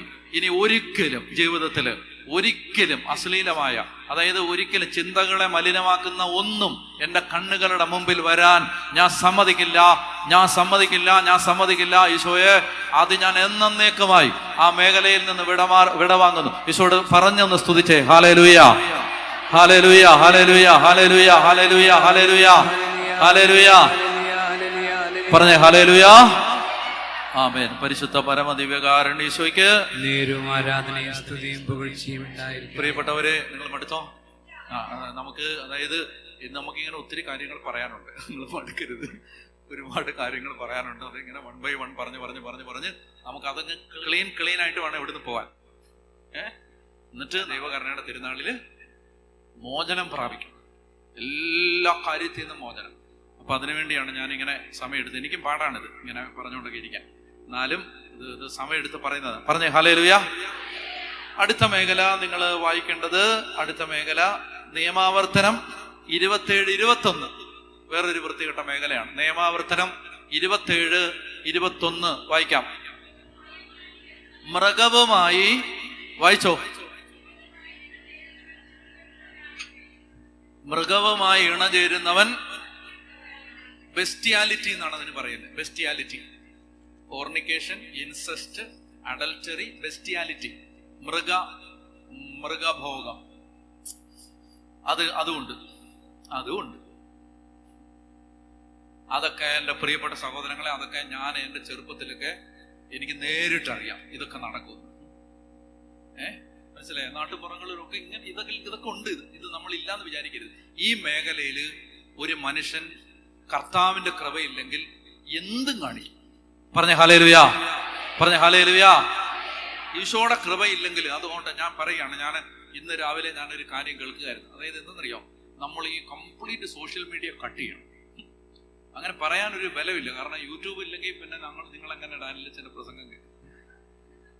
പക്ഷേ ഞാൻ പറയുകയാണ്, അത് കംപ്ലീറ്റ്, അതായത് നമ്മളെ മലിനമാക്കി വലിയൊരു മേഖലയാണ്. ആ സാധനം ഇല്ലെങ്കിൽ, ഫേസ്ബുക്ക്, ഇൻസ്റ്റഗ്രാം, ഈ ഒരു സാധനവും ഇല്ലെങ്കിൽ തന്നെ എനിക്ക് ഒരു എന്തെങ്കിലും ഒന്ന് ചെയ്യണമല്ലോ എന്ന് ഓർത്തിട്ട് രാവിലെ ഞാൻ ഫോണിൽ ഫേസ്ബുക്ക് ഉണ്ടായിരുന്നു, അത് ഡിലീറ്റ് ചെയ്ത് പറഞ്ഞ ഹല്ലേലൂയ. യൂട്യൂബ് ഡിലീറ്റ് ചെയ്യുന്ന എങ്ങനെയാ? ഇനിയിപ്പോ അത് പറ്റില്ലല്ലോ. യൂട്യൂബ് എങ്ങനെ ഡിലീറ്റ് ചെയ്ത്? അതേ ഉള്ളൂ, യൂട്യൂബും ഫേസ്ബുക്കേ ഉണ്ടായിരുന്നുള്ളൂ, അത് ഫേസ്ബുക്ക് കളഞ്ഞു. പറഞ്ഞ ഇൻസ്റ്റ ഒന്നും ഇല്ല, അതിൽ നമ്മളല്ല, നമ്മുടെ ടെക് ടീം. പറഞ്ഞ ഹല്ലേലൂയ. ഇത് മറ്റേത് എന്തെങ്കിലും ഈ പറഞ്ഞ പോലെ ഇങ്ങനെയുള്ള ശുശ്രൂഷകളോ ലൈവോ അങ്ങനെയുള്ള കാര്യങ്ങളൊക്കെ ഒന്ന് നോക്കാൻ വേണ്ടി ഇട്ടിരുന്നതാണ്. പക്ഷെ ഈ നശിപ്പിക്കും നമ്മളെ. മനസ്സിലായോ? ഉറക്കം വരാത്ത രാത്രികൾ എന്തെങ്കിലും ഒന്ന് എടുത്ത് നോക്കണമെന്ന് വിചാരിച്ച് അറിയാതെ നോക്കിപ്പോകും. പറഞ്ഞ ഹല്ലേലൂയ, പറഞ്ഞ ഹല്ലേലൂയ, ഹല്ലേലൂയ. അപ്പോ ഞാൻ പറയാണ്, ഇതൊക്കെ ഇന്നത്തെ കാലത്ത് നമുക്ക് വിശുദ്ധി പാലിക്കാൻ ഭയങ്കര പാടാ. അതുപോലെ എല്ലാം ഇങ്ങനെ ഫ്ലഡ് ചെയ്ത് വന്നുകൊണ്ടിരിക്കുകയാണ്. റീൽസ് വേറൊരു പ്രശ്നം. റീൽസ് മുഴുവൻ വചനത്തിന് വിരുദ്ധമായ കാര്യങ്ങളാണ് വന്നുകൊണ്ടിരിക്കുന്നത്. അറിയില്ല, അപകടം ഇല്ലാത്തതാണ് നമ്മൾ വിചാരിക്കുന്നത്. കുഞ്ഞു കുഞ്ഞു കാര്യങ്ങൾ എല്ലാം ഇത് സിമ്പിൾ അല്ലേ എന്നാ, പക്ഷേ മുഴുവൻ. അതായത് നിങ്ങളൊരു അരമണിക്കൂർ റീൽസ് കണ്ടിട്ട് ഒന്ന് പ്രാർത്ഥിക്കാൻ ഇരുന്ന് നോക്ക്, പ്രാർത്ഥിക്കാൻ പറ്റില്ല. പറഞ്ഞ ഹല്ലേലൂയ. ഒരു അരമണിക്കൂർ റീൽസ് കണ്ടിട്ട് ഒന്ന് ഇച്ചിരി നേരം ഇരുന്ന് പ്രാർത്ഥിച്ച് സ്തുതിക്കാൻ നോക്കിയാൽ പറ്റില്ല. കാരണം അത് മനസ്സ് മലിനമായി കഴിഞ്ഞു. നിങ്ങൾ മോശ സൈറ്റുകളൊന്നും പോയിട്ടില്ല, പക്ഷെ ഒരു ആവശ്യമില്ല. ഞാൻ ഓർക്കാണ് എന്തെല്ലാം ആവശ്യമില്ലാത്ത കാര്യങ്ങളെ കണ്ടുകൊണ്ടിരിക്കുന്നത്. എടാ, രേണു സുധി എങ്ങോട്ട് പോയാൽ നമുക്കെന്താ? എനിക്ക് മനസ്സിലാവുന്നില്ലത്. നമുക്കെന്താണ്? അവരെങ്ങോട്ട് പോയാൽ നമുക്കെന്താ? അതായത് ഒരുപാട് ലക്ഷക്കണക്കിന് ഈ കേരളത്തിന്റെ ദാരിദ്ര്യം. അല്ല, ഞാൻ പറയുകയാണ്, ഈ നമ്മുടെ ഇതുവല്ല ഇനി വരുമെന്ന്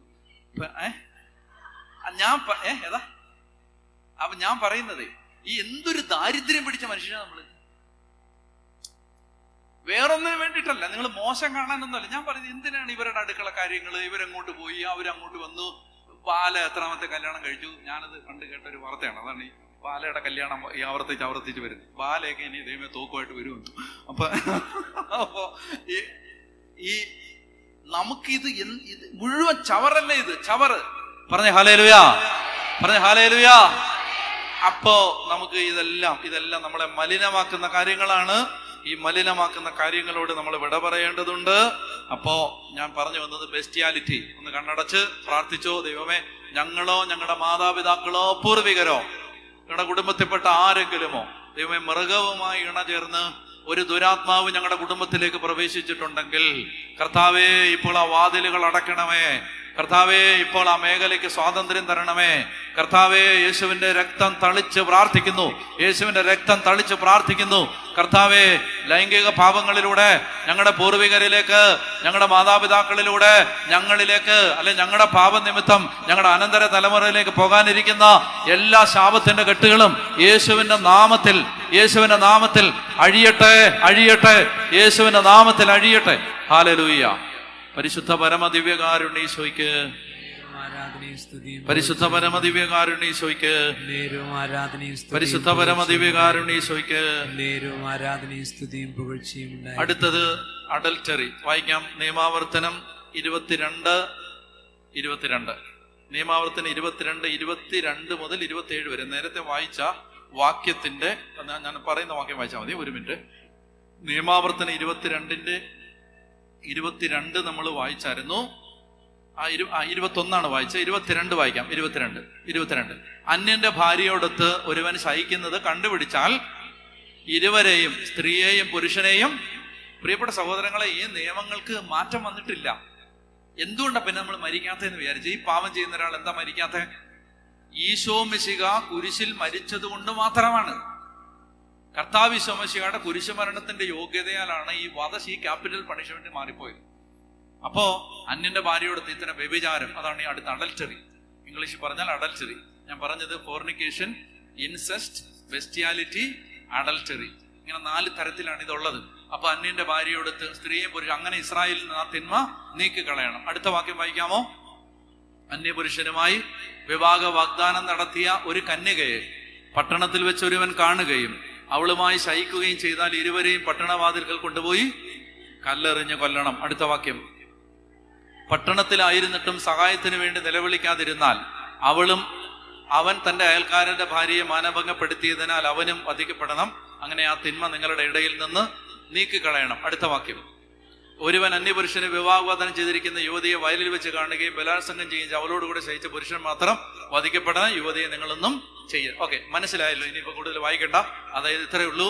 ഈ തരത്തില്, അതായത് നേരത്തെ പറഞ്ഞ മേഖലകൾ കൂടാതെ ഏതെങ്കിലും തരത്തിൽ ഈ പാപം ചെയ്താൽ അത് ശാപം, മരണശിക്ഷ, ജീവൻ എടുക്കാൻ പറ്റുന്ന ശിക്ഷ കൊണ്ടുവരുന്ന പാപമേഖലയാണ്. അതുകൊണ്ടൊന്ന് കരങ്ങൾ ഉയർത്താം.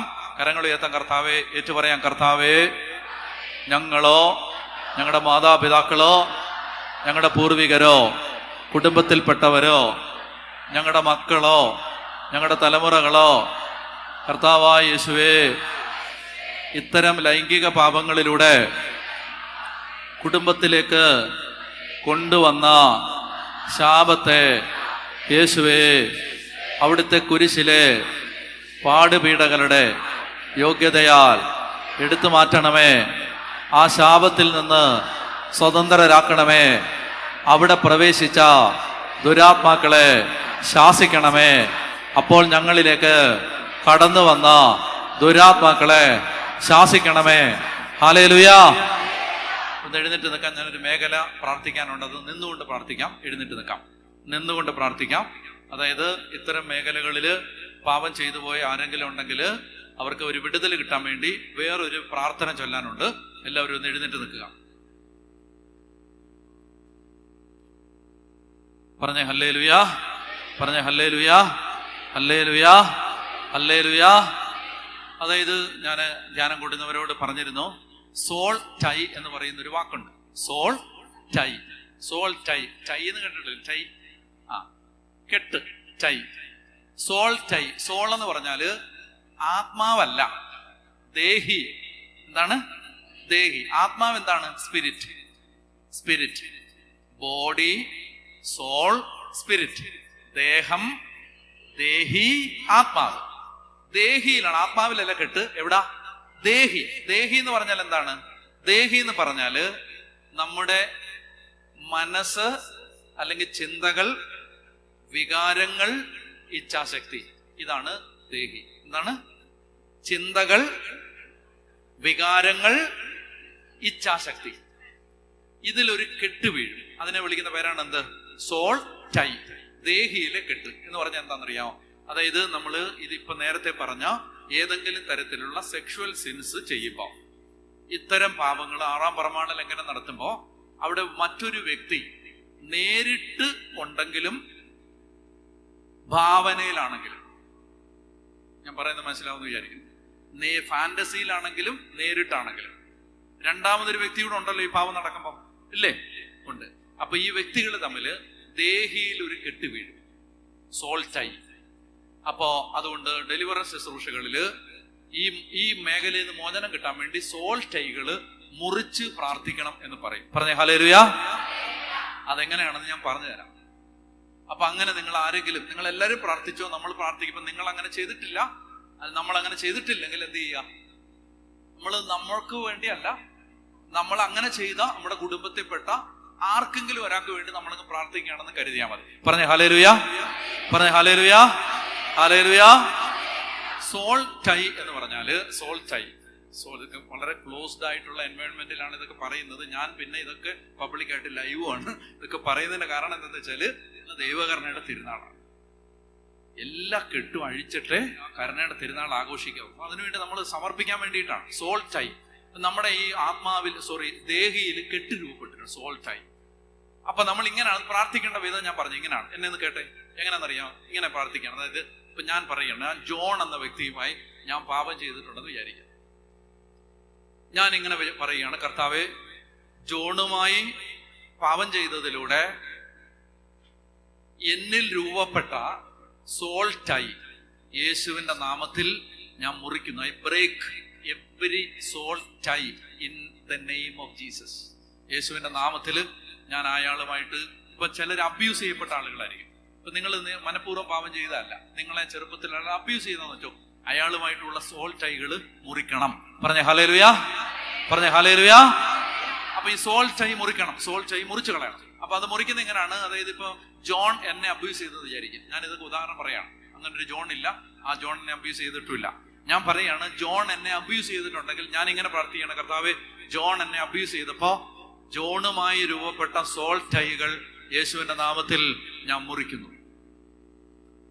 In the precious blood of Jesus, I break myself free from every soul tie. യേശുവിന്റെ രക്തത്തിൽ ഞാൻ എല്ലാ ഈ ദേഹിയിലെ കെട്ടുകളും അഴിക്കുന്നു.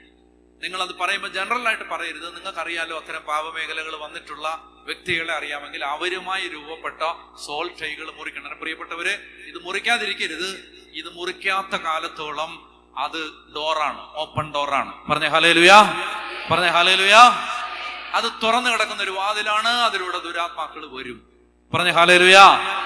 അതുകൊണ്ട് മുറിക്കണം, മുറിക്കണം, മുറിച്ചേ പറ്റൂ. പേരറിയത്തില്ലെങ്കിൽ നിങ്ങൾക്ക് അറിയാലോ, എപ്പിസോഡ് A, B എന്നൊക്കെ പറഞ്ഞിട്ട് മുറിക്കണം. പറഞ്ഞ ഹല്ലേലൂയാ. അപ്പൊ ഞാൻ ഒരു പറഞ്ഞു തരാം. പറഞ്ഞു തരുമ്പോ നിങ്ങൾക്ക് വേണ്ട രീതിയിൽ നിങ്ങളത് പ്രാർത്ഥിക്കാം. കർത്താവായ യേശുവേ, അവിടുന്ന് വിലക്കിയിട്ടുള്ള 6-ാം പ്രമാണ ലംഘനങ്ങളിലൂടെ വ്യക്തികളുമായി രൂപപ്പെട്ട നിശബ്ദമായിട്ട് നിന്ന് നിങ്ങൾക്ക് ചില പേരുകൾ ഓർക്കാനുണ്ടെങ്കിൽ ഓർക്കാം.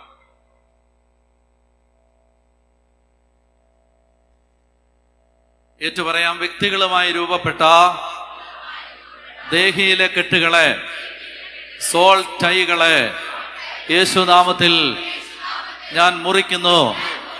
യേശുവിന്റെ നാമത്തിൽ ദേഹിയിലെ കെട്ടുകളിൽ നിന്ന് ഞാൻ പുറത്തു വരുന്നു. ഞാൻ പുറത്ത് കടക്കുന്നു. ഞാൻ പുറത്ത് കടക്കുന്നു. I break myself free from all soul ties in the name of Jesus, in the precious blood of Jesus. Hallelujah, hallelujah. പ്രിയപ്പെട്ടവരെ, അതുപോലെ തന്നെ ഈ മേഖലയിൽ പ്രാർത്ഥിക്കേണ്ട മറ്റൊരു കാര്യമാണ്. ഞാൻ ജോണുമായി പാപം ചെയ്തപ്പോ ഞാൻ ജോണിന്റെ ശരീരത്തിന്റെ മേൽ ഒരു അവകാശം ഞാൻ എടുത്തിട്ടുണ്ട്. ആ ശരീരം I take a right, a claim over John's body. ജോണിന്റെ ശരീരത്തിന്റെ മേൽ ഞാനൊരു അവകാശം എടുത്തിട്ടുണ്ട്. ഞാൻ എന്ത് ചെയ്യണമെന്ന് അറിയാമോ? ആ അവകാശം ഞാൻ എടുത്തത് തിരിച്ചു കൊടുക്കണം. എന്റെ ശരീരത്തിന്റെ മേൽ ജോൺ എടുത്ത അവകാശം ഞാൻ തിരിച്ചു വാങ്ങണം.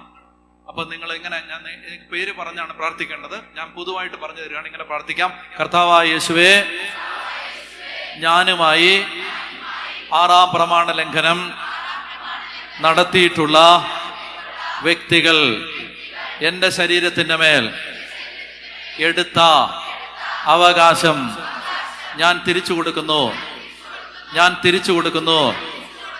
അവരുടെ ശരീരത്തിന്റെ മേൽ ഞാനെടുത്ത അവകാശം ഞാൻ തിരികെ വാങ്ങുന്നു. തിരികെ വാങ്ങുന്നു.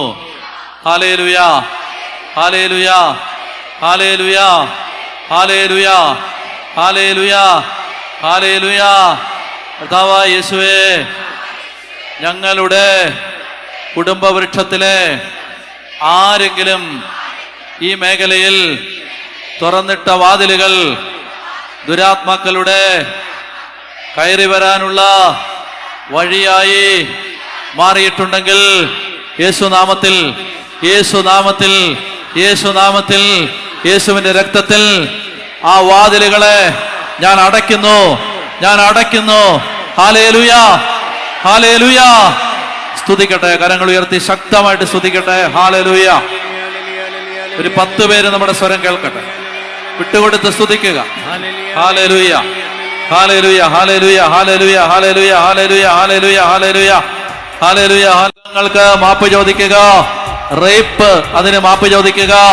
അബ്യൂസിന്, ദുരുപയോഗത്തിന് മാപ്പ് ചോദിക്കുക. യേശുവേ, ആരാധന, ആരാധന, ആരാധന, ആരാധന, ആരാധന, ആരാധന, ആരാധന, ആരാധന, ആരാധന.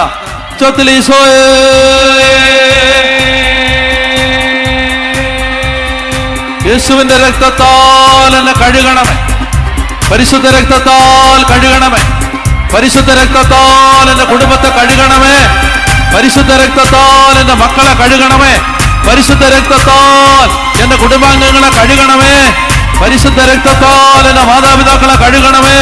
പരിശുദ്ധ രക്തത്താൽ എന്റെ പൂർവികരെ കഴുകണമേ. ഗ്രാൻഡ് പേരൻസിനെ കഴുകണമേ. ഗ്രേറ്റ് ഗ്രാൻഡ് പേരൻസിനെ കഴുകണമേ. ഗ്രേറ്റ് ഗ്രേറ്റ് ഗ്രാൻഡ് പേരൻസിനെ കഴുകണമേ. ദൈവമേ, കഴിഞ്ഞുപോയ 30 തലമുറകളെ യേശുവിന്റെ രക്തത്താൽ കഴുകണമേ. ഈ വിഷയം ഞാൻ ഇത് ഒരു ലൈവ് ശുശ്രൂഷ ആയതുകൊണ്ടും എപ്പോഴെപ്പോഴും ഈ കാര്യങ്ങൾ പറയാൻ ആഗ്രഹിക്കാത്തത് കൊണ്ടും ഞാൻ എല്ലാ മേഖലകളും തൊട്ട് പോവാണ്. ഞാൻ ചില മേഖലകളിൽ ഈ മേഖലയിൽ പറയേണ്ട 2 കാര്യങ്ങൾ കൂടിയുണ്ട്. ഒന്നാണ് ഹോമോസെക്ഷുവാലിറ്റി, സ്വവർഗഭോഗം. പ്രിയപ്പെട്ട സഹോദരങ്ങളെ, നമ്മൾ വളരെ ഗൗരവമായിട്ട് എടുക്കേണ്ട ഒരു തിന്മയാണിത്. ഈ കാലഘട്ടത്തിൽ പല വിശ്വാസികളെ, യൂറോപ്യൻ രാജ്യത്ത് മാത്രമല്ല ഇന്ത്യയിലും ആണിനെയും പെണ്ണിനെയും കല്യാണം കഴിക്കുന്ന രീതികൾ വന്നുകൊണ്ടിരിക്കുകയാണ്. ഒരുപാട് കത്തോലിക്ക ക്രിസ്തീയ കുടുംബങ്ങളിൽ നിന്ന് വേദനയോടുകൂടി ആളുകൾ പ്രാർത്ഥനാ സഹായം അപേക്ഷിക്കുന്നുണ്ട്. എൻ്റെ മകൻ വേറൊരു പുരുഷനെ കല്യാണം കഴിക്കാൻ പോകുന്നു എന്ന് പറഞ്ഞിട്ട്. ഇത് ഇന്നൊരു കെട്ടുകഥയല്ല. പ്രിയപ്പെട്ട സഹോദരങ്ങളെ, നിങ്ങൾ മനസ്സിലാക്കണം, ഇത് അന്ത്യകാലമാണ്, എൻ ടൈമാണിത്. ഈ യുഗാന്ത്യകാലത്ത് വെളിപാട് പുസ്തകം 12 പറയുന്നു. കേൾക്കുക.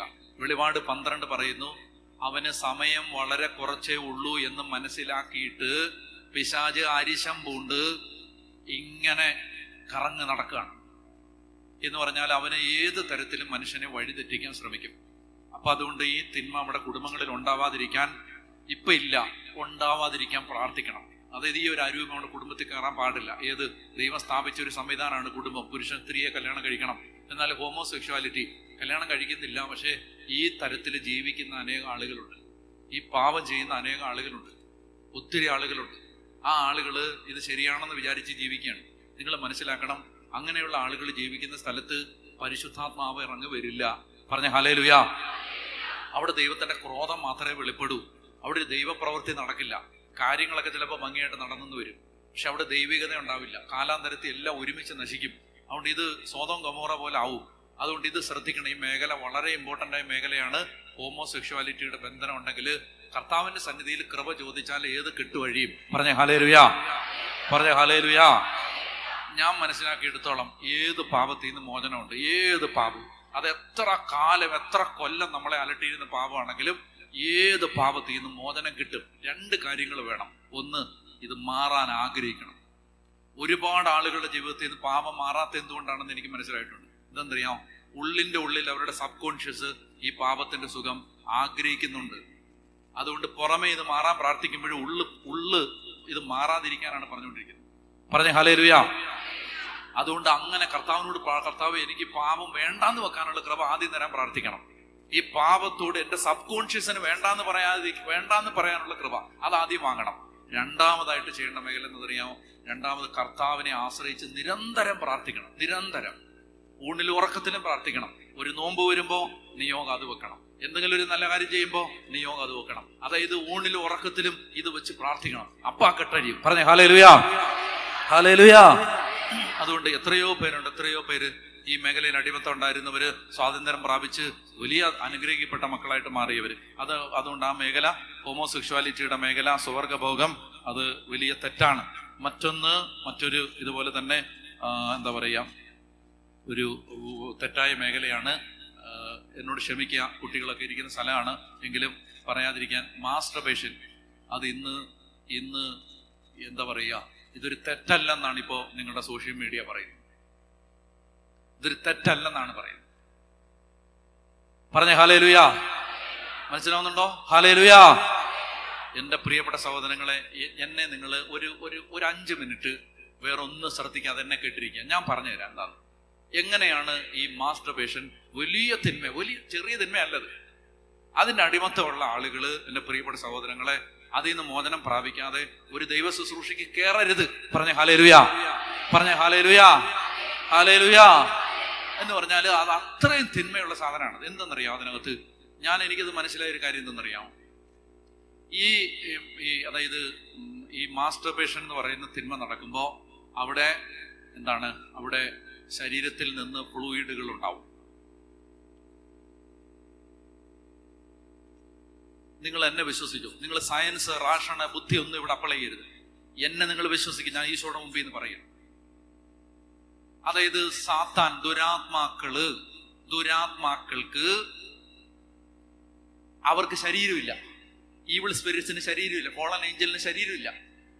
അപ്പൊ ഈ ശരീരമില്ലാത്തതുകൊണ്ട് അവരുടെ മുഴുവൻ ദുഷിച്ച ആഗ്രഹങ്ങളും നിറവേറണമെങ്കിൽ അവർക്ക് മനുഷ്യന്റെ ശരീരം വേണം. അപ്പൊ നമ്മൾ ഇത്തരം പാപങ്ങള് മാസ്റ്റർബേഷൻ ചെയ്യുമ്പോ ഏതോ ഒരു അരൂപിയുടെ സാറ്റിസ്ഫാക്ഷന് നമ്മുടെ ശരീരം വിട്ടുകൊടുക്കപ്പെടുകയാണ് ഒന്നാമത്തെ കാര്യം. നിങ്ങൾ എന്നെ വിശ്വസിച്ചു, എനിക്ക് ന്യായമൊന്നും പറയാനില്ല, ന്യായമൊന്നും ഇതിന് ലോജിക്കോ റാഷണലോ സയൻസോ ഒന്നും എനിക്ക് പറയാനില്ല, ഒരു വാക്യം കാണിക്കാൻ പറഞ്ഞാലും പറയാനില്ല. പക്ഷെ എന്നെ വിശ്വസിച്ചു. ഇത് 101 തവണ ഞാൻ പറയുന്ന സത്യമാണ്. അതായത് ഈ തിന്മ മാസ്റ്റർബേഷൻ നടക്കുന്ന സമയത്ത് ഒരു ഈവിൾ സ്പിരിറ്റിനെ ഫീഡ് ചെയ്യുകയാണ് നമ്മൾ. You are giving food to an evil spirit. All these liquids generated from the flesh becomes the food of an evil spirit. അപ്പൊ ഓർത്തോണം, മാസ്റ്റർബേഷൻ നടക്കുന്ന ബെഡില് പൈശാചിക രൂപിയുണ്ട്. ദർശനം കാണാൻ കണ്ണു തുറന്ന ഒരാത്മാവിന് കട്ടിലേല് പാമ്പ് കിടക്കുന്ന കാണാൻ പറ്റും. പറഞ്ഞ ഹല്ലേലൂയാ. നിങ്ങൾ ഈശോയുടെ മുമ്പിൽ നിന്നാ പറയുന്നത്, നിങ്ങൾ കേട്ടോണം. അതായത് കർത്താവ് ദർശനം കാണാൻ കണ്ണു തുറന്ന ഒരാത്മാവിന് മാസ്റ്റർബേഷൻ ചെയ്യുന്ന ഒരാളുടെ ബെഡില് പാമ്പുകൾ കിടന്നെഴയുന്ന കാണാൻ പറ്റും. പറഞ്ഞ ഹല്ലേലൂയാ. കാരണം അവിടെ ആ ഈവിൾ സ്പിരിറ്റ് ഉണ്ട്. നിസാരല്ലത്. അതുകൊണ്ട് we should break free from masturbation. ആ സാധനം നമ്മുടെ പരിസരത്ത് പോലും വരാൻ പാടില്ല. അതെന്നറിയാം, അത് അത്ര ഇത് നിങ്ങൾ കുടുംബജീവിതം നയിക്കുന്നവരുടെ ഇടയിൽ ഇതുണ്ട്, ചെറുപ്പക്കാരുടെ ഇടയിലുണ്ട്. എന്റെ പൊന്നു മക്കളെ, ഇന്ന് ലാസ്റ്റ് ദിവസമാണ്. പറഞ്ഞ ഹല്ലേലൂയാ. ഇന്ന് വിടുതലിന്റെ ദിവസമാണ്. ആമേൻ പറഞ്ഞ് ഇവിടെ നിന്ന് ഏറ്റെടുത്തോണം. അതായത് ഇനി ഒരിക്കലും ഒരു ദുരാത്മാവിനെ ഫീഡ് ചെയ്യരുത്. പറഞ്ഞ ഹല്ലേലൂയാ. അതായത് എന്താ സംഭവിക്കാൻ പോണെന്നറിയാം, ഓരോ ദുരാത്മാവും ഫീഡ് ചെയ്യുന്നതിനനുസരിച്ച് ശക്തി പ്രാപിക്കും. ഓരോ രഹസ്യ പാപവും നടക്കുമ്പോ ദുരാത്മാക്കളുടെ ശക്തി കൂടി വരും. നിങ്ങൾ ആലോചിച്ച് നോക്ക്, ദൈവത്തെ പ്രസാദിപ്പിച്ച് ദൈവമക്കളെ ജനിപ്പിക്കേണ്ട നമ്മള് പിശാചിനെ ഫീഡ് ചെയ്ത് പിശാചിന്റെ ശക്തി കൂട്ടിക്കൊണ്ടിരിക്കും. പറഞ്ഞ ഹല്ലേലൂയാ. അതുകൊണ്ട് ഇത് നിസാരപ്പെട്ട തിന്മയല്ല. ഇത് നശിപ്പിക്കാൻ പറ്റും. എന്നറിയാം, സാത്താന് വേറൊരു തരത്തില് ഈ ദൈവിക ശുശ്രൂഷകളെ നശിപ്പിക്കാൻ പറ്റും. എങ്ങനെയെന്നറിയാം, എനിക്കിത് ഒരുപാട് അനുഭവങ്ങളിൽ നിന്ന് ഞാൻ മനസ്സിലാക്കിയതാണ്. അനുഭവം ഞാൻ പറയുന്നില്ല, കാരണം ഇതൊക്കെ ഈ സെൻസിറ്റീവായ പിള്ളേരൊക്കെ ഇരിക്കുന്നുണ്ട്, അനുഭവം പറയുന്നില്ല. ഇത് പറഞ്ഞോട്ടെ, ഒരു കാര്യം പറയാം. എന്തെന്നറിയാം, പിശാചിന് ഒരു സ്ഥലം ഡെസക്രേറ്റ് ചെയ്യണമെങ്കിൽ മാസ്റ്റർബേഷന്റെ തിന്മയുള്ള ഒരാളെ ആ സ്ഥലത്ത് വിട്ടാൽ മതി. പറഞ്ഞ ഹല്ലേലൂയാ എന്ന് പറഞ്ഞ് നിങ്ങളൊന്ന് ആലോചിച്ച് നോക്ക്. ഇപ്പൊ ഈ ധ്യാനകേന്ദ്രത്തില് ധ്യാനിക്കാനായിട്ട് ആളുകൾ വരും.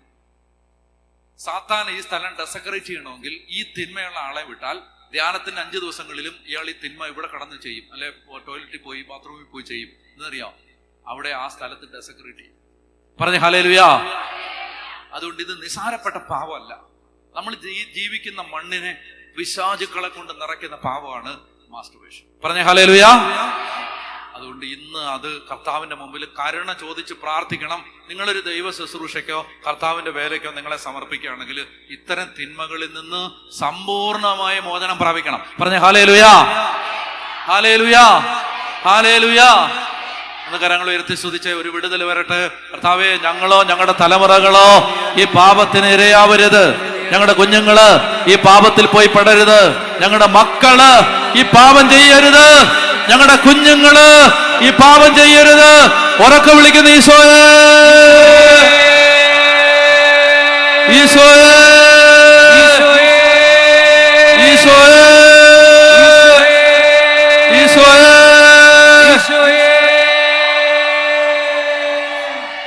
പരിശുദ്ധ പരമാദിവ്യകാരുണ്യ ഈശോയ്ക്ക് നേരവും ആരാധനയും സ്തുതിയും പുകഴ്ചയും ഉണ്ടായിരിക്കട്ടെ. ഇനി അടുത്ത ഒരു പ്രധാനപ്പെട്ട നമ്മൾ ശാപം വരുന്ന ഒരു മേഖലയാണ് ഈ ബന്ധനമുള്ള വസ്തുക്കൾ വീടുകളിൽ കൊണ്ടുപോയി വെക്കുന്നത്. അതാണ് വേറൊരു മേഖല. എന്ന് പറഞ്ഞാല് അക്കേഴ്സ്ഡ് ഓബ്ജക്ട്സ് എന്നാണ് അതിനെ പറയുന്നത്. കേഴ്സ്ഡ് ആയ ഓബ്ജക്ട്സ്. ഒരു വയറനെയൊക്കെ കൊണ്ടുപോയി വെക്കത്തില്ലേ, പൈസ ഉണ്ടാവാൻ വേണ്ടി? ഒരു വയറൻ വെക്കരുത് കേട്ടോ. അതായത് ഭാഗ്യം ഉണ്ടാവാൻ വേണ്ടി ഇങ്ങനെയൊക്കെയുള്ള സാധനങ്ങൾ കൊണ്ടുപോയി വെക്കരുത്. ഇതിലെല്ലാം ദുരാത്മാവിന്റെ സ്വാധീനം ഉണ്ട്. എന്റെ പ്രിയപ്പെട്ടവരെ, നിങ്ങൾ ഇത് എന്തെന്നറിയാമോ? ഈ ദുരാത്മാവ്, പിശാച്, ഇങ്ങനെയുള്ള കാര്യങ്ങൾ പറയുമ്പോൾ ചില ആളുകൾ പറയും, ഇവന്മാർക്ക് ഭ്രാന്താണോ, ഇങ്ങനെ ഉണ്ടോ, ഇതൊക്കെ ഉണ്ടോ, ഇതിപ്പോ എല്ലാത്തിനകത്തും ദുരാത്മ ഇങ്ങനെ പറയുമ്പോൾ അത് ഇത് നമ്മളിപ്പോ ഇങ്ങനെയൊക്കെയുള്ള സാധനങ്ങൾ കൊണ്ടുപോയി വെക്കുമ്പോൾ ഈ ഓരോരുത്തരും ഓരോ ഒക്കൾട്ട് പൂജയൊക്കെ ചെയ്തിട്ടില്ല. ചില ആളുകൾ പറയും ഇത് വെച്ചാൽ മതി ഭാഗ്യം വരും, ഇത് വെച്ചാൽ മതി, ഈ കല്ല് വെച്ചാൽ മതി ഭാഗ്യം വരും. പ്രിയപ്പെട്ട സഹോദരങ്ങളെ, ഇതുപോലുള്ള കല്ലുകൾ വെച്ച് തകർന്നു പോയ കുടുംബങ്ങളെ ഈശോയുടെ മുമ്പിൽ ഞാൻ പറയട്ടെ, എനിക്ക് നേരിട്ടറിയാം. പറമ്പിൽ ഇന്ന സാധനം കൊണ്ട് കുഴിച്ചെടുത്താൽ മതി എന്നൊക്കെ പറഞ്ഞിട്ട് ലക്ഷക്കണക്കിന് കോടിക്കണക്കിന് രൂപ കളഞ്ഞിട്ട് കുടുംബം നശിച്ച്, കല്ലെടുത്ത് നശിച്ച്. പറഞ്ഞ ഹല്ലേലൂയാ, പറഞ്ഞ ഹല്ലേലൂയാ. ഒരു കാര്യം ഞാൻ പറയട്ടെ, അധ്വാനിക്കാത്ത ഏത് പണത്തിന്റെ മേലും സാത്താനുണ്ടാവും. അത് പറമ്പിൽ നിന്ന് കുഴിച്ചെടുത്ത് കിട്ടിയാലും നിങ്ങൾ കേൾക്കാൻ ചെവിയുള്ളവൻ കേൾക്കട്ടെ, അതിന്റെ പുറകെ പോകരുത്, പോകരുത്, പോകരുത്. നിധി, നിങ്ങൾ ചിന്തിക്കുന്നുണ്ടോ നിധി കൊണ്ടുവന്ന് ഒരാൾ ചുമ്മാ കുഴിച്ചിടുമെന്ന്? നിധി കുഴിച്ചിട്ടാൽ അയാൾ ഒരു ദുരാത്മാവിനെ അതിന് കാവല് നിർത്തും, മന്ത്രവാദം ചെയ്ത് നിർത്തും. പറഞ്ഞ ഹല്ലേലൂയാ. നിധിയുടെ കൂട്ടത്തില് ഈ ആത്മാവും പോരും. നമുക്ക് അധ്വാനിച്ച് നമ്മൾ വേർപ്പൊഴുക്കി കഷ്ടപ്പെട്ട് ദൈവം തരുന്ന പണമേ നിൽക്കത്തുള്ളൂ. അല്ലാത്തതിനകത്ത് എല്ലാം ഈ പിശാചുണ്ട്. ഞാൻ കഴിഞ്ഞ ആഴ്ച പറഞ്ഞായിരുന്നു. അയ്യോ,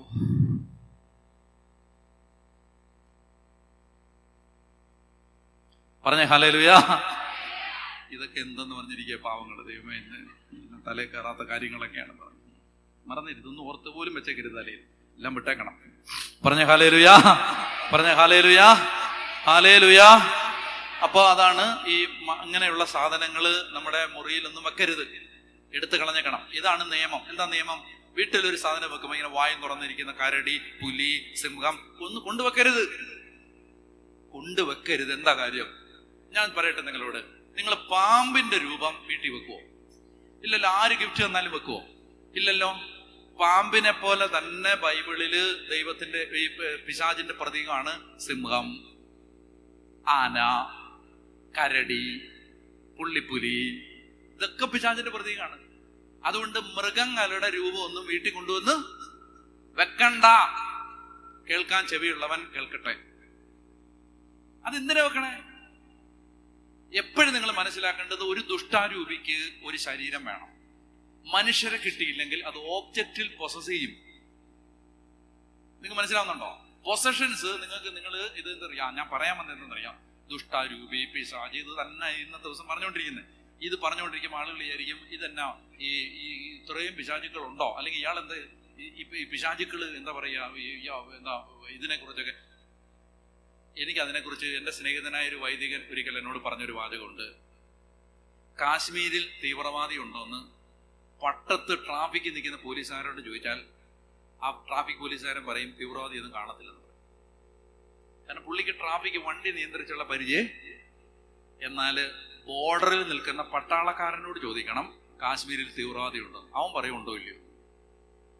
അതായത് കുടുംബങ്ങളെ വിടുവയ്ക്കുന്ന ശുശ്രൂഷ ചെയ്യുന്നവർക്കേ അറിയത്തുള്ളൂ എവിടാ ദുരാത്മാവ് ഇരിക്കുന്നേ, എവിടാ ദുരാത്മാവില്ലാത്ത. നിങ്ങൾക്ക് മനസ്സിലാവുന്നുണ്ടോ? അതില്ലാത്തവർക്ക് ഇത് കേൾക്കുമ്പോൾ ഇതൊരു കഥയായിട്ട് തോന്നും. വൺസ് നിങ്ങൾക്കൊരു അനുഭവം ഉണ്ടാവുന്നവരെ നിങ്ങൾക്കിത് വ്യക്തമാവത്തുമില്ല. അതുകൊണ്ട് ഞാൻ പറയുകയാണ്, അനുഭവമുള്ളവര്, ബോധ്യമുള്ളവര്, ജീവിത പരിചയമുള്ളവര്, ജീവിതം കണ്ടവര് പറയുമ്പോൾ അതിനകത്ത് എന്തെങ്കിലും കാര്യം കാണുമെന്ന് ഓർത്ത്, ഇത് നാശമൊന്നും അല്ലല്ലോ പറയുന്നത്.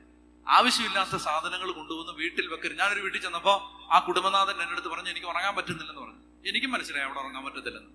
ഞാൻ പറഞ്ഞത് 1 2 3 4 5 6 7 8 9 10 കുറേ ഒരു 10-25 സാധനം ഞാൻ ചൂണ്ടിക്കാണിച്ചിട്ട് പറഞ്ഞു മാറ്റാൻ പറഞ്ഞു. വീട്ടിൽ മാറ്റി. അത് മൊത്തം മാറ്റി. ആ കുടുംബനാഥൻ എന്നോട് പറഞ്ഞു അന്ന് മുതൽ, കുറെ നാൾക്ക് ശേഷം എന്നോട് പറഞ്ഞു, അച്ഛാ അന്ന് മുതൽ ഞാൻ സുഖമായിട്ട് ഉറങ്ങി. അങ്ങനെ കൊണ്ട് അതുകൊണ്ട് ആവശ്യമില്ലാത്ത എല്ലാം ഈ എന്താണ് ഈ വീട് വഞ്ചരിപ്പിന് ആളുകൾ കൊണ്ടുവന്ന് കിട്ടുന്ന സമ്മാനം എല്ലാം വീട്ടിൽ വെക്കേണ്ട കാര്യമില്ല. ഒരുമാതിരിപ്പെട്ട സാധനങ്ങളൊക്കെ ഒന്ന് പൊളിച്ചു നോക്കിയാൽ വല്ലതൊക്കെ കൂടോത്രകത്തിരിക്കുന്ന കാണാൻ പറ്റും. പറഞ്ഞ ഹല്ലേലൂയാ, ഹല്ലേലൂയാ.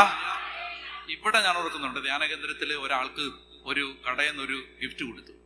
എന്തോ ഒരു സംശയം തോന്നിയിട്ട് അത് പൊളിച്ചു നോക്കിയപ്പോൾ അതിന്റെ പുറകിൽ ആവിചാരം കൂടോത്രം ചെയ്തു വെച്ചു. ഇവിടെ അപ്പൊ പിന്നെ നിങ്ങളുടെ കാര്യം പറയാനുണ്ടോ? പറഞ്ഞ ഹല്ലേലൂയാ.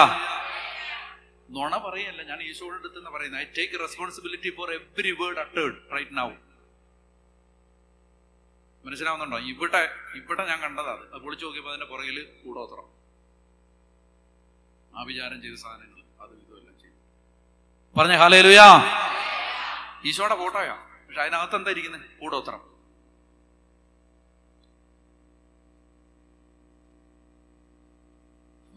ആരോട് പറയാൻ? മടുത്തോ? അപ്പോ അടുത്തത്, അപ്പൊ ഇതാണ് അക്കേഴ്സ്ഡ് ഓബ്ജക്ട്സ്. അത് നമ്മൾ പ്രാർത്ഥിക്കണം. നമ്മുടെ കുടുംബങ്ങളിൽ അങ്ങനെയുള്ള എന്തെങ്കിലും വീട്ടിലോ പറമ്പിലോ വല്ലതും കൊണ്ടുവന്നൊക്കെ സ്ഥാപിച്ചിട്ടുണ്ടെങ്കിൽ ഈശോയുടെ രക്തം തളിച്ച് പ്രാർത്ഥിക്കണം. അടുത്ത മേഖലയാണ് കൊലപാതകം. വായിക്കാം. നിയമാവർത്തനം 27-24. നിയമാവർത്തനം 27-24. അയൽക്കാരനെ രഹസ്യമായി വധിക്കുന്നവൻ ശപിക്കപ്പെട്ടവനാകട്ടെ. മതി. അതായത് മനഃപൂർവമായ നരഹത്യ എന്താണ്? ശാപം കൊണ്ടുവരുന്നതാണ്. അടുത്ത മേഖല നിങ്ങൾ പ്രാർത്ഥിച്ചോണം. എന്താ? നമ്മുടെ കുടുംബങ്ങളില് നിങ്ങൾ ഓർക്കണേ, ഇങ്ങോട്ട് നോക്കി, നമ്മുടെ കുടുംബങ്ങളിൽ നമ്മൾ അറിയില്ല. ഇതൊക്കെ പല വീട്ടിൽ വേലയ്ക്ക് നിന്നവര്, അല്ലെ പറമ്പിൽ പണിയെടുക്കാൻ നിന്നവരൊക്കെ ഈ പഴയ കാർന്നവന്മാരൊക്കെ ഒരു വകതിരിവില്ലാത്തവരാണ്.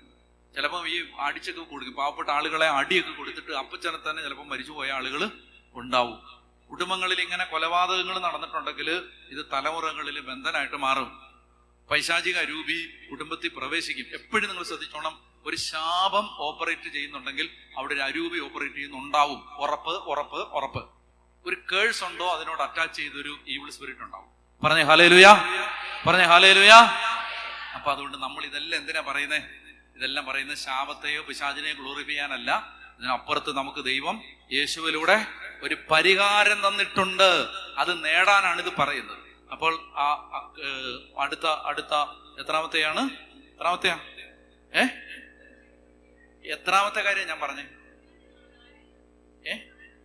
24-ാമത്തെയാണോ? 6-ാമത്തെയോ? 24-ായോ? വാക്യമല്ല ഞാൻ പറഞ്ഞേ. 13. Very good. അടുത്തത് 14. മന്ത്രവാദം, ആഭിചാരം, കൂടോത്രം, അതുപോലെ തന്നെ അരൂപികൾ, ആത്മാക്കൾ, മൃതസമ്പർക്ക വിദ്യ, ആത്മാക്കളുമായിട്ടുള്ള സമ്പർക്കം, ഈ ഓജോ ബോർഡ് അല്ലെങ്കിൽ വീജ ബോർഡ്, ഇതുപോലെയുള്ള കാര്യങ്ങള്.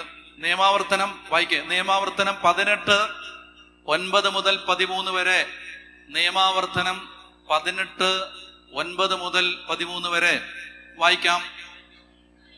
നിന്റെ ദൈവമായ കർത്താവ് തരുന്ന ദേശത്ത് നീ വരുമ്പോൾ ആ ദേശത്തെ ദുരാചാരങ്ങൾ അനുകരിക്കരുത്. അടുത്ത വാക്യം. മകനെയോ മകളെയോ ഹോമിക്കുന്നവൻ പ്രാശ്നികൻ എന്ന് പറഞ്ഞാൽ എന്താ? പ്രശ്നം വെച്ചിട്ട് നോക്കുന്ന ആള് പ്രാശ്നികൻ. അടുത്തത് ലക്ഷണം പറയുന്നത് എന്ന് പറഞ്ഞാൽ എന്താ? കൈ ഇങ്ങോട്ട് കാണിച്ച് ഇപ്പൊ പറയാന്ന് പറഞ്ഞിട്ട് വരത്തില്ലേ? കൈ കൊണ്ട് കൊടുക്കരുത്. കേട്ടല്ലോ? കൈ കൊണ്ട് കൊടുക്കരുത്. അത് എന്ത് പവറിലാണ് അത് ഓപ്പറേറ്റ് ചെയ്യുന്നതെന്നൊക്കെ അറിയാലോ.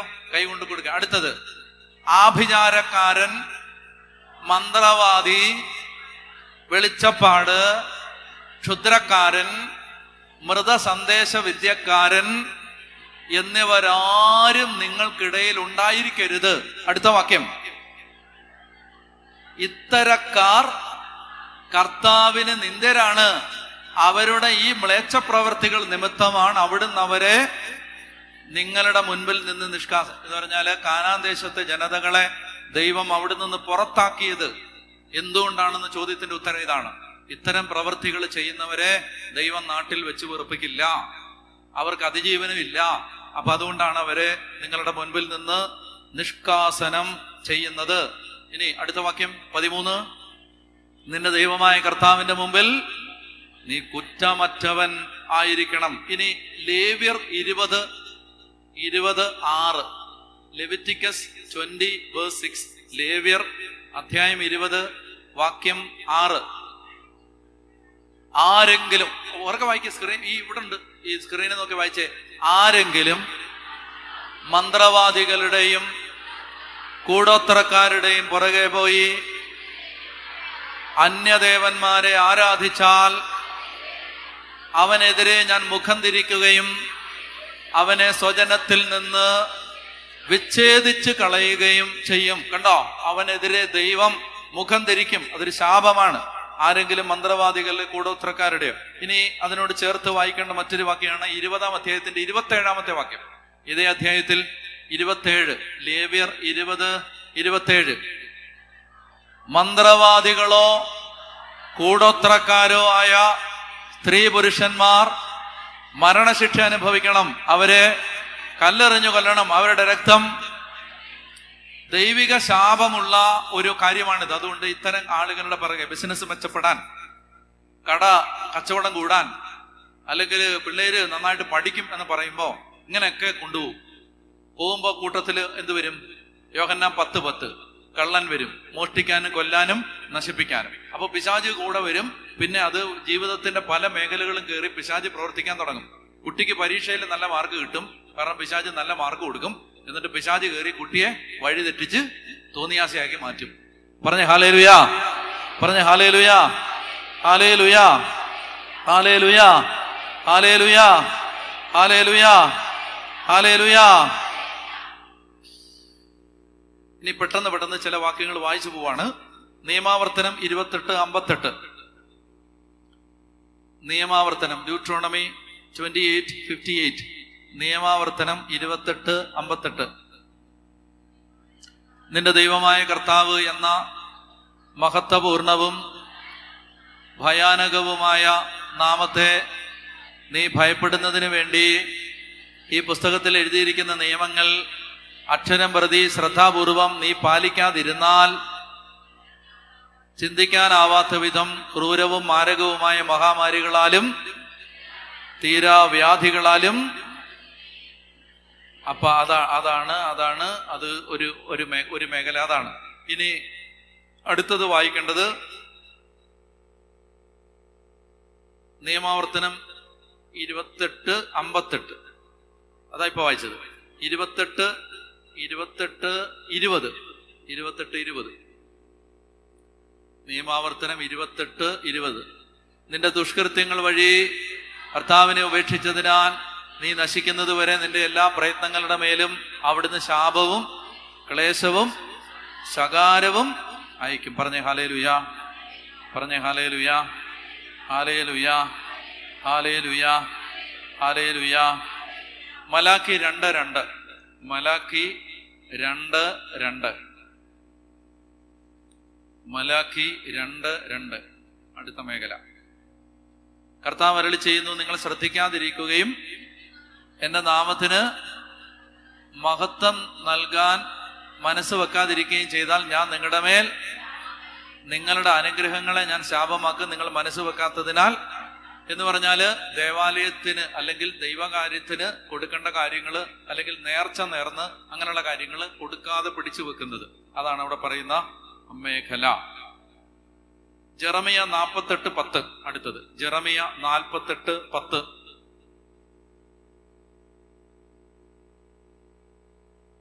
ജെറമിയ 48:10. കർത്താവിന്റെ വേലയിൽ അലസനായവൻ ശബ്ദൻ. അത് ദൈവവേലക്കാർക്കാണ്. അതായത് പച്ചമാരി സിസ്റ്റേഴ്സും ഒക്കെ കേട്ടോണം. കർത്താവിന്റെ വേലയിൽ അലസരായാൽ ആ അച്ഛന്റെ മേല് ആ സിസ്റ്ററിന്റെ മേല് എന്തോ ഉണ്ട്? ശാപമുണ്ട്. കർത്താവിന്റെ വേലയിൽ അലസരാവരുത്. ദൈവവേല നല്ല തീക്ഷ്ണതയോടെ ചെയ്തണം. മടി പിടിച്ചിരിക്കരുത്. എന്തെങ്കിലും ചെയ്യാൻ പറയുമ്പോൾ ഉടനെ മൂശായിട്ട് പിടിച്ചിരിക്കരുത്. കർത്താവിന്റെ വേല സന്തോഷത്തോടെ ചെയ്തോണം. ചെയ്തില്ലെങ്കിൽ എന്തുണ്ടാവും? തലയില് ശാപം. അതാണ് പറയുക. കർത്താവിന്റെ വേലയിൽ അലസനായവൻ ശബ്ദൻ. പറഞ്ഞേ ഹല്ലേലൂയാ, ഹല്ലേലൂയാ, ഹല്ലേലൂയാ, ഹല്ലേലൂയാ, ഹല്ലേലൂയാ, ഹല്ലേലൂയാ. ഞാൻ തൽക്കാലം ഇത്രയും മേഖലകൾ പറഞ്ഞ് അവസാനിപ്പിക്കുകയാണ്. പ്രിയപ്പെട്ടവരെ, നമ്മളോ നമ്മുടെ പൂർവികരോ ഈ മേഖലയിൽ ഏതെങ്കിലും മേഖലയിൽ തെറ്റുകൾ വന്നിട്ടുണ്ടെങ്കിൽ നമ്മൾ കർത്താവിനോട് മാപ്പ്. ഞാൻ ആരാധനയുടെ സമയത്ത് നമ്മൾ സമാപന ആരാധന നടത്തുമ്പോൾ ഇതിൽ നിന്ന് ബന്ധന മേഖലയിൽ മോചനം നമ്മൾ പ്രാപിച്ച് പ്രാർത്ഥിക്കാൻ നിങ്ങളെ ഞാൻ ലീഡ് ചെയ്യും പ്രയറിലേക്ക്. ഇപ്പോൾ നിങ്ങൾ 2-3 കാര്യങ്ങളൂടെ ഒന്ന് മനസ്സിലേക്ക് വേഗം കൊണ്ടുവരിക. വലിയ ഒരു കെട്ടാണ് ക്ഷമിക്കാതിരിക്കുന്നത്. എന്താണ് ക്ഷമിക്കാതിരിക്കുന്നത്? നമ്മൾ ക്ഷമിക്കത്തില്ല. ആ മേഖല ഭയങ്കര ഒരു തെറ്റാണ്. നമുക്ക് പെട്ടെന്ന് മത്തായിയുടെ സുവിശേഷം എടുക്കാം. അവിടെ മത്തായിയുടെ സുവിശേഷത്തില് 18-ാം അധ്യായം എടുക്കുക. 18-ന്റെ 21 മുതൽ വായിക്കുക. മത്തായി 18-ാം അധ്യായം 21 മുതൽ വായിക്കുക. അപ്പോൾ പത്രോസ് മുന്നോട്ട് വന്ന് അവനോട് ചോദിച്ചു, കർത്താവെ, എന്നോട് തെറ്റ് ചെയ്യുന്ന എൻ്റെ സഹോദരനോട് ഞാൻ എത്ര പ്രാവശ്യം ക്ഷമിക്കണം? 7 പ്രാവശ്യമോ? യേശു അരുളി ചെയ്തു, 7 എന്നല്ല 70 പ്രാവശ്യമെന്ന് ഞാൻ നിന്നോട് പറയുന്നു. അടുത്ത വാക്യം. സ്വർഗരാജ്യം തന്റെ സേവകന്മാരുടെ കണക്ക് തീർക്കാൻ ആഗ്രഹിച്ച ഒരു രാജാവിന് സദൃശ്യം. അടുത്തത്. കണക്ക് തീർക്കാൻ ആരംഭിച്ചപ്പോൾ 10,000 താലന്ത് കടപ്പെട്ടിരുന്ന ഒരുവനെ അവർ അവന്റെ മുമ്പിൽ കൊണ്ടുവന്നു. അവനത് വീട്ടാൻ നിർവാഹമില്ലാതിരുന്നത് കൊണ്ട് അവനെയും ഭാര്യയും മക്കളെയും അവന്റെ സമസ്ത വസ്തുക്കളെയും വിറ്റ് കടം വീട്ടാൻ യജമാനൻ കൽപ്പിച്ചു. അടുത്തത്. അപ്പോൾ സേവകൻ വീണ് നമസ്കരിച്ചുകൊണ്ട് പറഞ്ഞു, പ്രഭു, എന്നോട് ക്ഷമിക്കണമേ, ഞാൻ എല്ലാം തന്നു വീട്ടിക്കൊള്ളാം. അടുത്തത്. ആ സേവകന്റെ യജമാനൻ മനസ്സലിഞ്ഞ് അവനെ വിട്ടയക്കുകയും കടം ഇളച്ചു കൊടുക്കുകയും ചെയ്തു. അടുത്തത്. അവൻ പുറത്തിറങ്ങിയപ്പോൾ തനിക്ക് 100 ദനാറ് നൽകാനുണ്ടായിരുന്ന തന്റെ സഹസേവകരിൽ ഒരുവനെ കണ്ടുമുട്ടി അവന്റെ കഴുത്ത് പിടിച്ച് ഞെരിച്ചുകൊണ്ട് പറഞ്ഞു, എനിക്ക് തരാനുള്ളത്.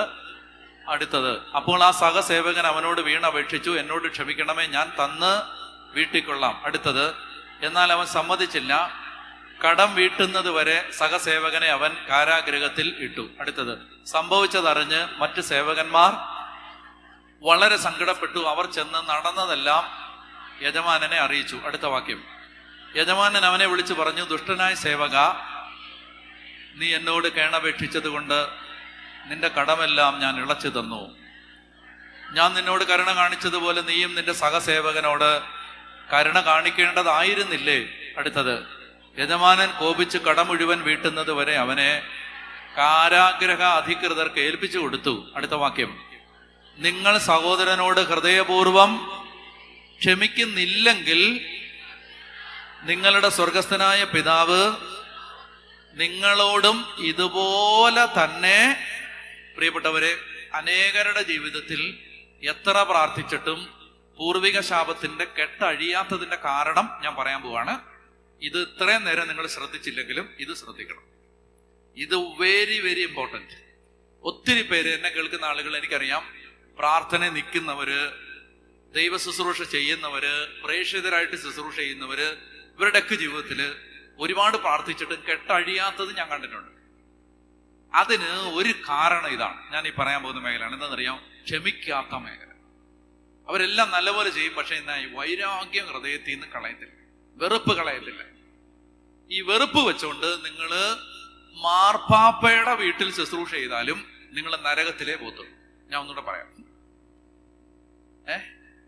വെറുപ്പ് ഹൃദയത്തെ, അതായത് നിങ്ങൾ നീരസം, പിണക്കം, വെറുപ്പ്, ഇത് വെച്ചോണ്ട്, ഇത് കേട്ടോണം. മൗണ്ട് കാർമലിലെ വോളണ്ടിയേഴ്സും എല്ലാം കേട്ടോണം. അതായത് വെറുപ്പ് അകത്ത് വെച്ചിട്ട്, പിണക്കം, വെറുപ്പ്, ഈർഷ്യ, വെറുപ്പുള്ളതുകൊണ്ടാണല്ലോ കുറ്റം പറയുന്നത്.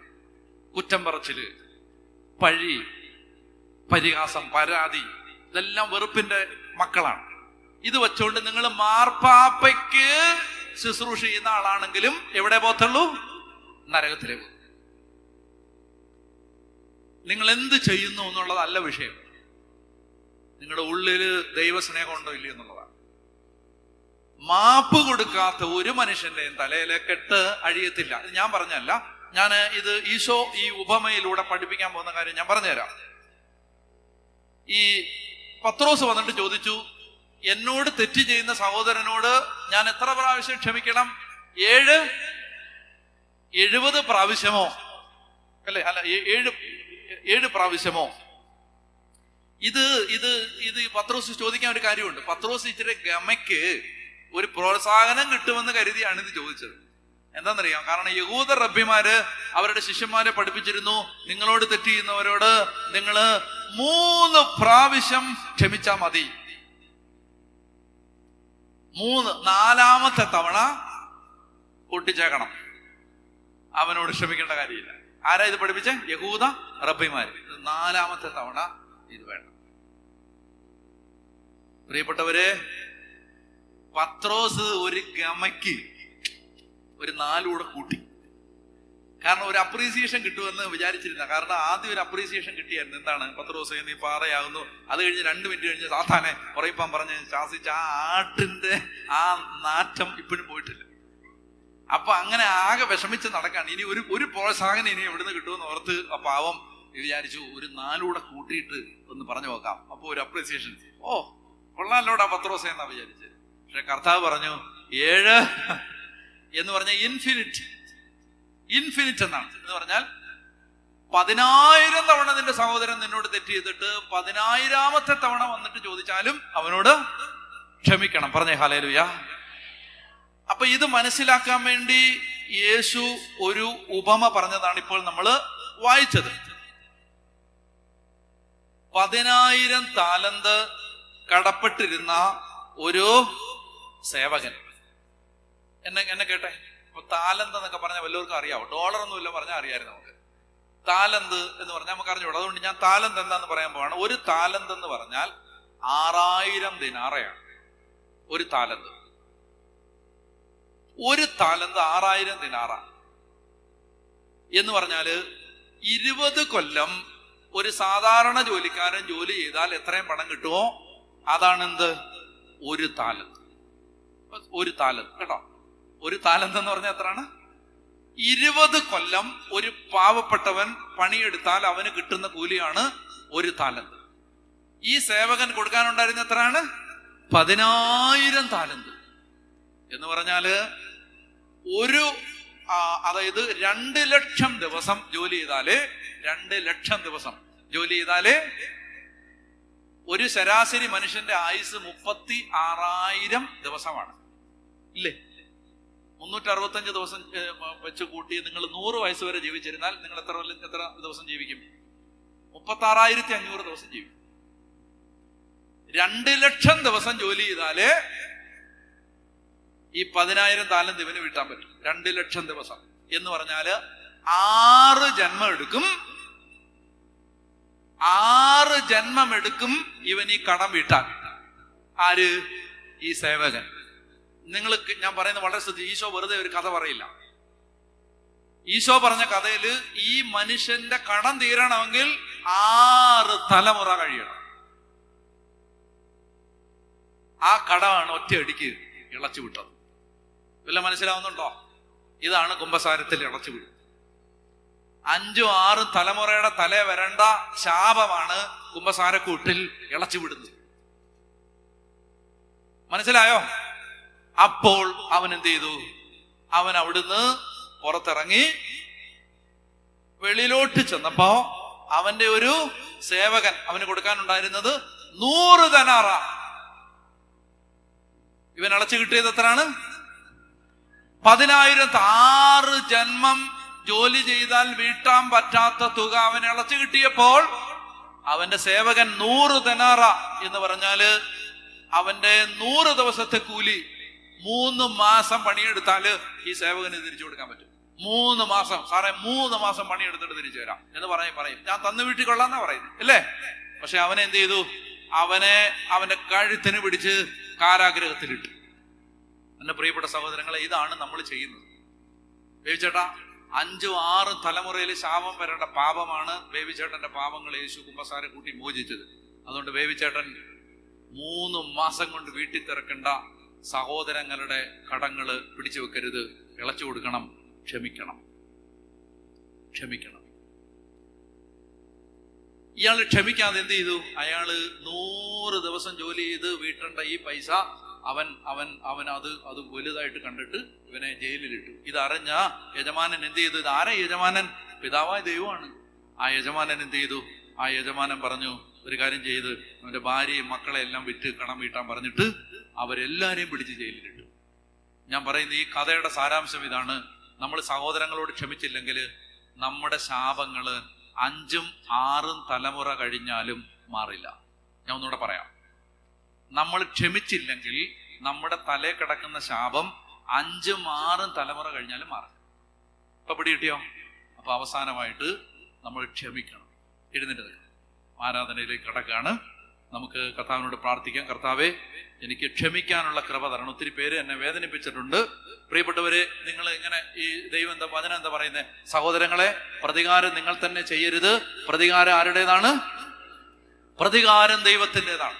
ഇങ്ങോട്ട് നോക്കിയേ, ദൈവം കൃത്യമായിട്ട് ഓരോരുത്തർക്കും കൊടുക്കേണ്ടത് കൊടുത്തോളൂ. ഒരാളിപ്പോ ചേട്ടനോട് തെറ്റ് ചെയ്തിട്ടുണ്ടെങ്കിൽ ആ ആൾക്ക് കൊടുക്കേണ്ടത് സമയത്ത് കറക്റ്റായിട്ട്. ഞാൻ പറഞ്ഞല്ലോ, 46 വയസ്സിനുള്ളില് അച്ഛൻ പഠിച്ച വിവേകം എന്താന്ന്, എഴുന്നേക്കെന്റെ അലസന്മാരെ, അച്ഛൻ പഠിച്ച വിവേകം എന്താണെന്ന് എന്നോട് ചോദിച്ചാൽ ഞാൻ പറയും, ഒരു ചെറിയ തെറ്റ് പോലും കണക്ക് കൊടുക്കാതെ പോവാൻ പറ്റില്ല. അതാണ് ഈ 46 കൊല്ലം കൊണ്ട് പഠിച്ച വിവേകം. കേട്ടോ മക്കളെ, നിങ്ങൾ ചേട്ടത്തിനെത്തിയാണ്.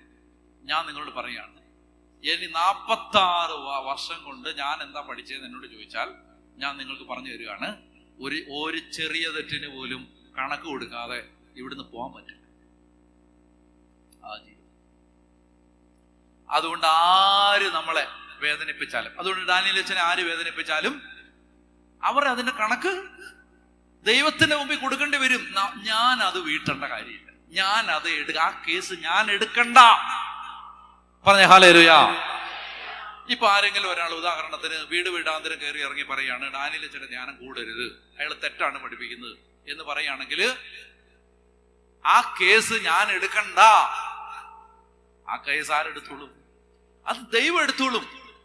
അത് ഞാൻ എടുക്കണ്ട, ഞാൻ ദൈവം എടുത്തോളൂ എന്ന് പറയാൻ വേണ്ട, ദൈവം ചോദിച്ചോളൂ എന്ന് ഞാൻ പറയാൻ വേണ്ട. അത് എന്റെ വിഷയമല്ല. ഞാൻ എന്ത് ചെയ്താൽ മതി? ഞാൻ ചെയ്ത തെറ്റിനൊക്കെ പരിഹാരം ചെയ്ത് ജീവിച്ചാൽ മതി. പറഞ്ഞേ ഹല്ലേലൂയാ, ഹല്ലേലൂയാ. അല്ലെങ്കിൽ എന്റെ തലയിലെ ശാപം പെരുകും, ബന്ധനങ്ങൾ കഠിനമാവും. അതുകൊണ്ട് ഈ സമയത്ത് ഞാൻ പറഞ്ഞു തരുന്ന പോലെ ഏറ്റു പറയുക, കർത്താവായ യേശുവേ, കർത്താവായ യേശുവേ, എന്നെ വേദനിപ്പിച്ച എല്ലാവരോടും ഈശോയുടെ നാമത്തിൽ ഞാൻ ക്ഷമിക്കുന്നു, മാപ്പ് കൊടുക്കുന്നു. അവരെ വെറുതെ വിടുന്നു. എന്നെ വേദനിപ്പിച്ച, ദ്രോഹിച്ച, വഞ്ചിച്ച, ഒറ്റിക്കൊടുത്ത, അപവാദം പറഞ്ഞ, ആവശ്യമില്ലാത്ത കാര്യങ്ങൾ പറഞ്ഞു പരത്തിയ, എന്നെ സാമ്പത്തികമായി ചതിച്ച, എന്റെ ജോലി നഷ്ടപ്പെടുത്തിയ, പ്രമോഷൻ തടഞ്ഞ, എനിക്ക് വീതം തരാതിരുന്ന, എന്നെ ചതിച്ച, എന്നെ തള്ളിക്കളഞ്ഞ എല്ലാവരോടും, എന്നെ അപമാനിച്ച, സമൂഹത്തില് എന്നെ ചെറുതാക്കിയ, സമൂഹ മധ്യത്തില് എന്നെ അപമാനിച്ച എല്ലാവരോടും എനിക്ക് അർഹമായിരുന്ന എല്ലാ കാര്യങ്ങളും എനിക്ക് നിഷേധിച്ച എല്ലാവരോടും യേശുവേ, യേശുവേ, യേശുവേ, അങ്ങയുടെ നാമത്തിൽ ക്ഷമിക്കാനും മാപ്പ് കൊടുക്കാനും ഞാൻ തീരുമാനമെടുക്കുന്നു. എന്റെ ഉള്ളിൽ നിന്ന് പലപ്പോഴും എനിക്കതിന് കഴിയുന്നില്ലെങ്കിലും യേശുവേ, ഇതാ അങ്ങയുടെ മുമ്പിൽ എന്റെ തീരുമാനം ഞാൻ സമർപ്പിക്കുന്നു. ഞാൻ അവരോട് ക്ഷമിക്കാൻ തയ്യാറാണ്. യേശുവേ, ഞാൻ അവരോട് ക്ഷമിക്കുന്നു, മാപ്പ് കൊടുക്കുന്നു. അവരെ വെറുതെ വിടുന്നു, അവരെ വെറുതെ വിടുന്നു, അവരെ വെറുതെ വിടുന്നു. ഹല്ലേലൂയാ, ഹല്ലേലൂയാ, ഹല്ലേലൂയാ, ഹല്ലേലൂയാ. പ്രിയപ്പെട്ടവരെ, കണ്ണുകളടച്ച് ഞാൻ പറയുന്ന വാക്കുകൾ ശ്രദ്ധിച്ച് പ്രാർത്ഥിക്കുക. നിങ്ങളിങ്ങനെ ഹൃദയത്തിൽ പ്രാർത്ഥിക്കുക, കർത്താവേ, ഞാനിപ്പോൾ അങ്ങയെ ആരാധിക്കുമ്പോൾ 10 കൽപ്പനകള് ഞാനോ എൻ്റെ പൂർവികരോ ലംഘിച്ചിട്ടുണ്ടെങ്കിൽ ദൈവമായ കർത്താവിന് തരേണ്ട ആരാധന തരാതിരിക്കുക, കർത്താവിൻ്റെ നാമം വൃഥാ ഉപയോഗിക്കുക, കർത്താവിൻ്റെ ദിവസം പരിശുദ്ധമായി ആചരിക്കാതിരിക്കുക, മാതാപിതാക്കളുടെ കണ്ണുനീര് വീഴിക്കുക, കൊലപാതകം നടത്തുക, കള്ളസാക്ഷ്യം പറയുക, മോഷ്ടിക്കുക, അന്യന്റെ ഭാര്യയും അന്യന്റെ വസ്തുക്കളെ ആഗ്രഹിക്കുക തുടങ്ങിയ പാപങ്ങളിലൂടെ 10 പ്രമാണങ്ങൾ ലംഘിച്ച് ദൈവമേ, നേരത്തെ ഞങ്ങൾ വായിച്ച് ധ്യാനിച്ച പാപങ്ങൾ ചെയ്ത് കർത്താവേ, ഞങ്ങളുടെ കുടുംബങ്ങളില് ഞങ്ങളുടെ ശാപത്തിന് ഒരു കാരണം ഉണ്ടായിട്ടുണ്ടെങ്കിൽ യേശുവേ, ആ മേഖല എനിക്കറിയില്ലെങ്കിലും അങ്ങേക്കറിയാം. ഞാനത് അങ്ങയുടെ കാൽ ചുവട്ടില് ഇതാ എടുത്തു വെക്കുന്നു. കർത്താവേ, ഇന്ന് എൻ്റെ സ്വാതന്ത്ര്യത്തിന്റെ ദിവസമാണെന്ന് ഞാൻ വിശ്വസിക്കുന്നു. ഞാനത് ഏറ്റെടുക്കുന്നു. ഇന്ന് തലമുറ എന്നെ കെട്ടിയിട്ട ചങ്ങലകള് യേശു അഴിച്ചുവിടുന്ന ദിവസമാണെന്ന് ഞാൻ വിശ്വസിക്കുന്നു. കർത്താവേ, എൻ്റെ ഭൗതിക ജീവിതത്തിൽ പരാജയങ്ങൾ വന്നത് മാത്രമല്ല, എനിക്ക് ആത്മീയ ജീവിതത്തിൽ അതെന്നെ ബാധിച്ചു. എനിക്ക് പ്രാർത്ഥിക്കാൻ പറ്റത്തില്ലാതായി, എനിക്ക് വചനം വായിക്കാൻ പറ്റത്തില്ലാതായി, കർത്താവേ എനിക്ക് സ്തുതിക്കാൻ പറ്റാതായി, ദൈവം എനിക്ക് ആരാധിക്കാൻ പറ്റാതായി. ഞാൻ എപ്പോഴും പ്രാകാരത്തിലും വിശുദ്ധ സ്ഥലത്ത് നിന്ന് അതിവിശുദ്ധ സ്ഥലത്തേക്ക് എനിക്ക് കയറാൻ പറ്റിയില്ല. മാത്രമല്ല, എനിക്ക് ദർശനങ്ങൾ തടയപ്പെട്ടു, സ്വപ്നങ്ങൾ തടയപ്പെട്ടു, പ്രവചനങ്ങൾ തടയപ്പെട്ടു, എനിക്ക് ദൈവസ്വരം കേൾക്കാൻ പറ്റാതായി.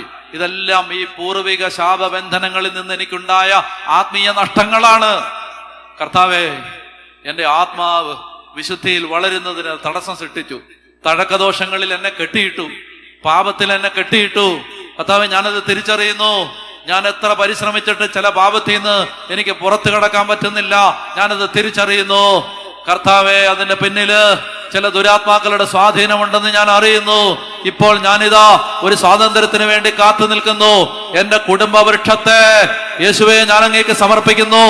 എന്റെ കുടുംബവൃക്ഷത്തെ സമർപ്പിക്കുന്നു. ഈ കുടുംബവൃക്ഷത്തില് കർത്താവേ, മാനസിക രോഗങ്ങൾക്ക്, ശാരീരിക രോഗങ്ങൾക്ക്, കർത്താവെ പാരമ്പര്യ രോഗങ്ങൾക്ക്, തകർച്ചകൾക്ക്, ദൈവമേ കുഞ്ഞുങ്ങളെ ബാധിക്കുന്ന രോഗങ്ങൾക്ക് എല്ലാം കാരണമായ ശാപബന്ധനങ്ങളെ യേശുവേ അങ്ങ് അഴിക്കണമേ എന്ന് പ്രാർത്ഥിച്ചുകൊണ്ട് ഞാൻ അങ്ങേ ആരാധിക്കുന്നു. ഉറക്കെ വിളിക്കുന്നു ഈശോയേ, ഉച്ചത്തിൽ ഈശോയേ, ഈശോയുടെ നാമം വിളിച്ച് പ്രാർത്ഥിക്കുന്നു. യേശുവേ,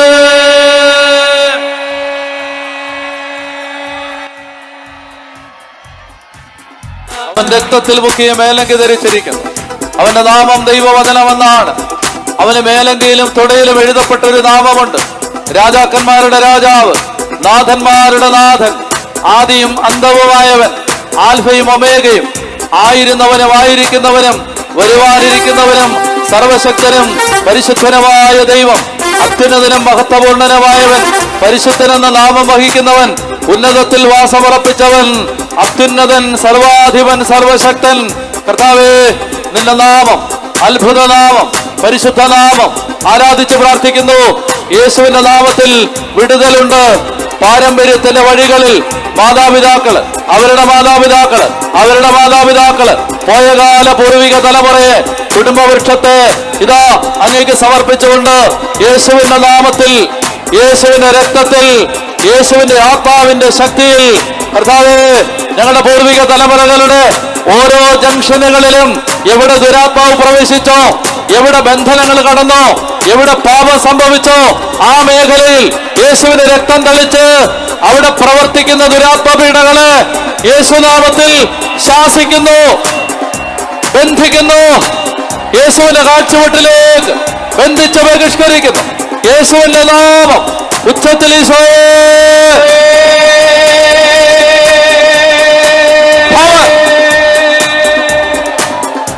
നന്ദി, മഹത്വം, സ്തുതി, ആരാധന, ആരാധന, ആരാധന, നന്ദി, ആരാധന, നന്ദി, ആരാധന, ആരാധന, ആരാധന, ആരാധന, നന്ദി, ആരാധന, ആരാധന, ആരാധന, ആരാധന,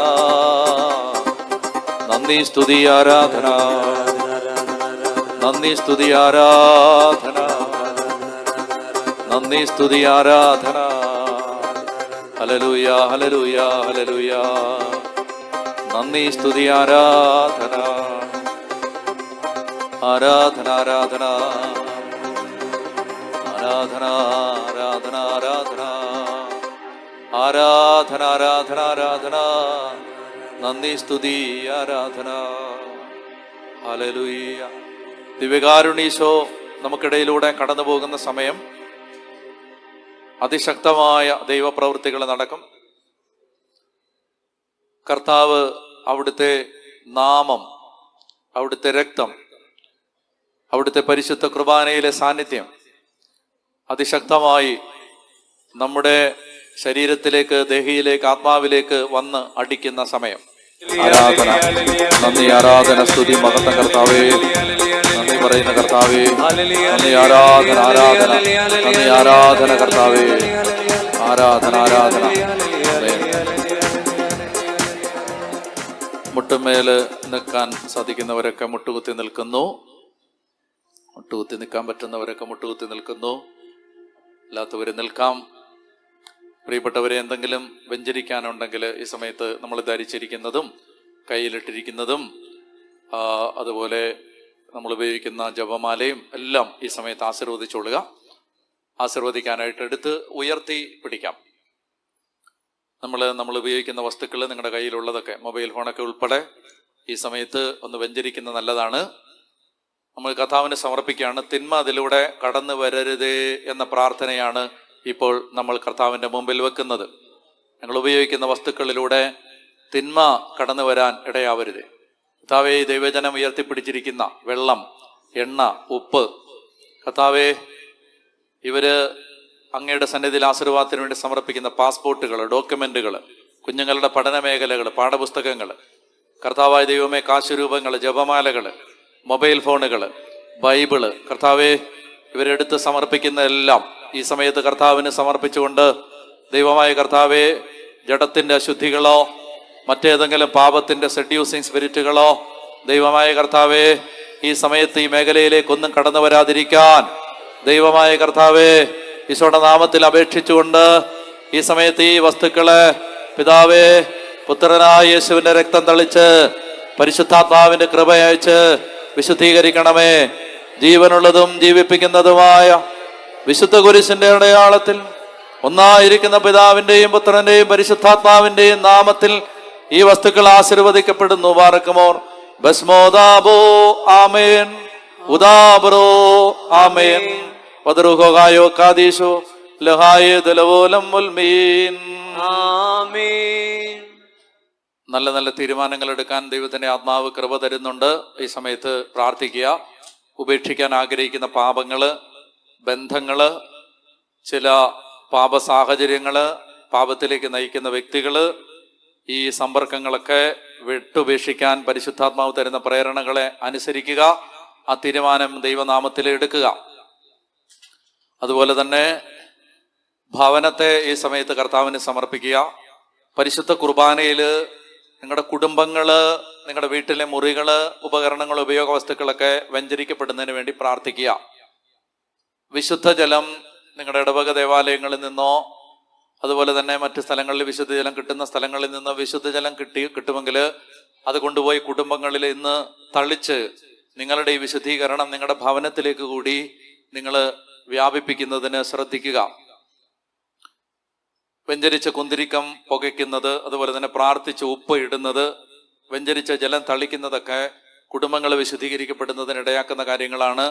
അങ്ങനെയുള്ള സങ്കേതങ്ങൾ ഉപയോഗിക്കുക. ഈ സമയത്ത് നമ്മുടെ ജീവിത പങ്കാളി, പ്രിയപ്പെട്ടവര്, ബന്ധങ്ങളൊക്കെ ഈശോയ്ക്ക് സമർപ്പിക്കുക. അവരിലൂടെ ദൈവകൃപ വെളിപ്പെടണമേ. അവരിൽ മാനസാന്തരം ആവശ്യമുള്ളവര് മാനസാന്തരത്തിലേക്ക് വരണമേ. ഈ മേഖലകൾ സമർപ്പിക്കുക. പ്രിയപ്പെട്ടവര്, പരിശുദ്ധ കുർബാനയുടെ ആശീർവാദം സ്വീകരിക്കാനായിട്ട് ഒരുങ്ങുകയാണ്. ഈ ആശീർവാദം തലമുറകളിലേക്ക് പോകുന്ന ആശീർവാദമാണ്. ഇപ്പോൾ നമ്മൾ കുടുംബ വൃക്ഷത്തെ സമർപ്പിച്ചാണ് പ്രാർത്ഥിച്ചത്. അപ്പന്റെ വഴിയിലും അമ്മയുടെ വഴിയിലുമുള്ള 30ഓളം തലമുറകളെയാണ് നമ്മൾ ഇന്നത്തെ ശുശ്രൂഷയിൽ സമർപ്പിച്ച് പ്രാർത്ഥിച്ചത്. അതിന്റെ സമാപനമാണ് ഈ ആശീർവാദവും തുടർന്ന് അർപ്പിക്കുന്ന പരിശുദ്ധ കുർബാനയും. അതുകൊണ്ട് ഈ സമയത്ത് പ്രിയ മക്കൾ എല്ലാവരും ഈ ആശീർവാദം വാങ്ങുമ്പോൾ നിങ്ങൾ ഈ ആശീർവാദം നിങ്ങളുടെ പോയ കാലത്തെ നിങ്ങളുടെ പൂർവികരിലേക്ക് ഒഴുകുന്നതിനുള്ള ചാലകമായി മാറുകയാണ്. നിങ്ങളുടെ കുടുംബത്തിൽ നിന്ന് ശുദ്ധീകരണ സ്ഥലത്ത് കിടക്കുന്ന ആത്മാക്കളിലേക്ക് ഈ ദിവ്യകാരുണ്യ ആശീർവാദം കടന്നു പോകുന്നതിന് നിങ്ങൾ ഒരു ചാനലായിട്ട് മാറുകയാണ്. എവിടെയെങ്കിലും ബന്ധനമായി കിടക്കുന്ന മേഖലകളുണ്ടെങ്കിൽ അത് മാറുന്നതിന് ഈ ആശീർവാദം അവരിലേക്ക് ഒഴുകുകയാണ്. നിങ്ങളുടെ കുടുംബത്തിലെ മരിച്ചുപോയവർ ഈ നിമിഷത്തിന് വേണ്ടി പ്രാർത്ഥനയോടെ കാത്തിരിക്കുന്നുണ്ട്. അത് ഹൃദയത്തിൽ കണ്ടുകൊണ്ട് നമുക്ക് ഈ ആശീർവാദം വാങ്ങാം. 2 കരങ്ങളും കർത്താവിന്റെ സന്നിധിയിലേക്ക് നീട്ടിപ്പിടിക്കാം. മുട്ടുകുത്തി നിൽക്കാൻ പറ്റുമെങ്കിലും മുട്ടുകുത്തി നിൽക്കുക.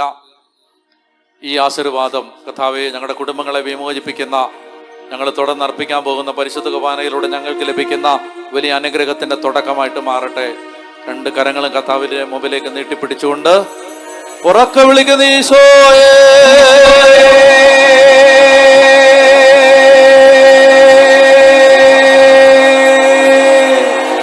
ഈശോയേ, ഈശോയേ,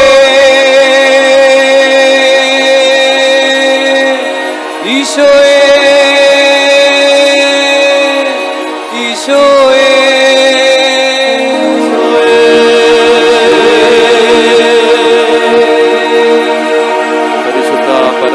ദിവ്യകാരുണ്യീശോയ്ക്ക് നേരവും ആരാധനയും സ്തുതിയും പുകഴ്ചയും. പരിശുദ്ധ പരമാ ദിവ്യകാരുണ്യീശോയ്ക്ക് നേരവും ആരാധനയും സ്തുതിയും. പരിശുദ്ധ പരമാ ദിവ്യകാരുണ്യീശോയ്ക്ക് നേരവും ആരാധനയും സ്തുതിയും പുകഴ്ചയും ഉണ്ടായിരിക്കട്ടെ. സുസ്ഥാനങ്ങളിൽ ഇരിക്കുക. പരിശുദ്ധ കുർബാനയ്ക്ക് പ്രാർത്ഥിച്ചൊരുങ്ങുമ്പോൾ പ്രിയപ്പെട്ടവരെ, നിങ്ങൾ ഈ അറിയിപ്പുകൾ ശ്രദ്ധിക്കുക. ഒരു കാര്യം ഞാനൊന്ന് ഓർമ്മിപ്പിച്ചോട്ടെ, എല്ലാവരും കേൾക്കണേ. ഇന്നത്തെ ശുശ്രൂഷ നിങ്ങളുടെ പ്രിയപ്പെട്ടവർക്ക് ഇത് ഷെയർ ചെയ്യണം.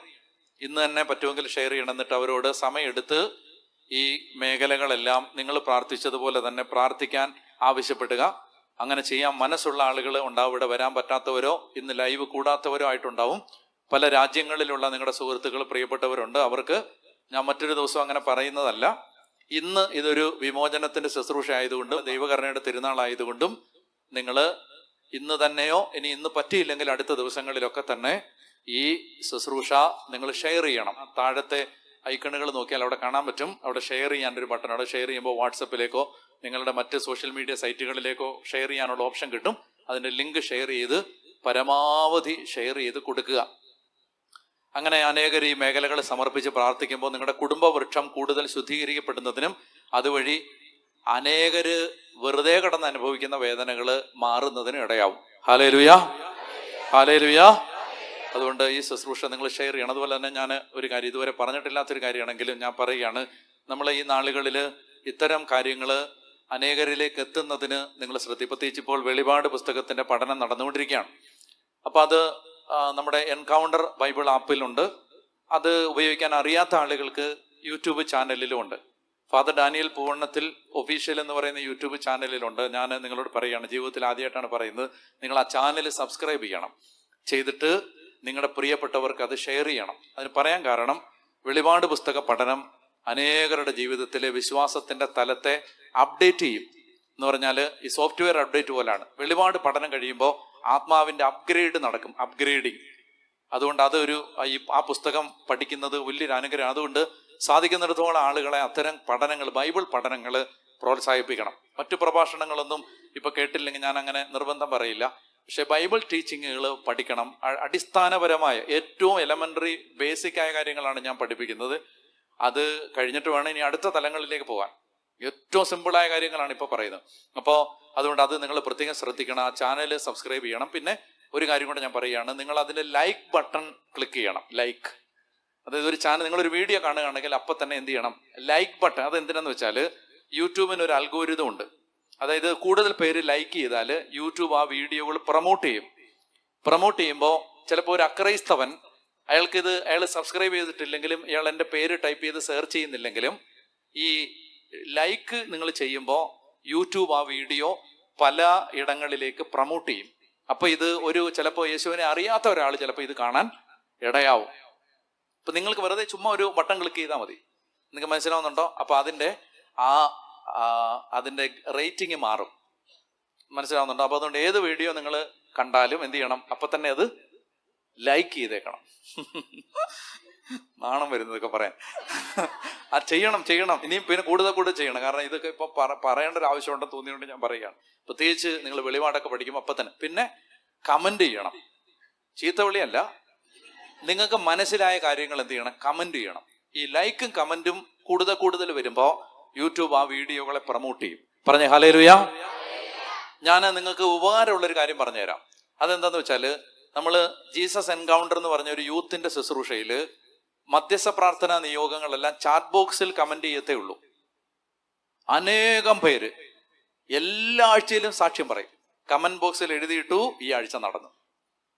അപ്പൊ അതുകൊണ്ട് ഒരു ആത്മീയ ശുശ്രൂഷ പങ്കെടുക്കുമ്പോൾ അതിന്റെ കമന്റ് ബോക്സ്, ഞാൻ വിശ്വസിക്കുന്നത്, എനിക്ക് ജീസസ് എൻകൗണ്ടറിന്റെ ശുശ്രൂഷയുടെ സമയത്ത് കർത്താവ് തന്ന ഒരു വെളിപ്പെടുത്തലാണത്. ഈ സൂമിന്റെ ചാറ്റ് ബോക്സും യൂട്യൂബിന്റെ ജീസസ് എൻകൗണ്ടറിന്റെ കമന്റ് ബോക്സും എൻ്റെ ഹൃദയമാണ് എന്ന് പറഞ്ഞോളാൻ പറഞ്ഞു. എൻ്റെ ഹൃദയമാണ്. അതിനകത്ത് ഒരെണ്ണം എഴുതിയിട്ടാൽ അതെൻ്റെ ഹൃദയത്തിലാണ് എഴുതിയിടുന്നത്. അതുകൊണ്ട് നിങ്ങൾ അങ്ങനെ ഒരു വീഡിയോ കാണുമ്പോൾ നിങ്ങൾക്ക് ഉപകാരം വരുന്നൊരു കാര്യം കൂടാണത്. എന്താ?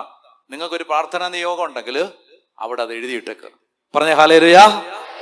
രണ്ട് രീതിയിലാണ്. ഒന്നത്, കർത്താവ് ഇതെല്ലാം കാണുന്നുണ്ടല്ലോ, അപ്പൊ കർത്താവിന്റെ ഹൃദയത്തിലേക്ക് അത് പോകും. രണ്ട്, ഇത് വായിക്കുന്ന ആരെങ്കിലും ഒരാളെങ്കിലും നിങ്ങൾക്ക് വേണ്ടി പ്രാർത്ഥിക്കും. പറഞ്ഞ ഹല്ലേലൂയ. അപ്പൊ അതുകൊണ്ട് ആ നിങ്ങൾ വീഡിയോകൾ കാണുമ്പോൾ അത് പ്രയോജനപ്പെടുത്തുക.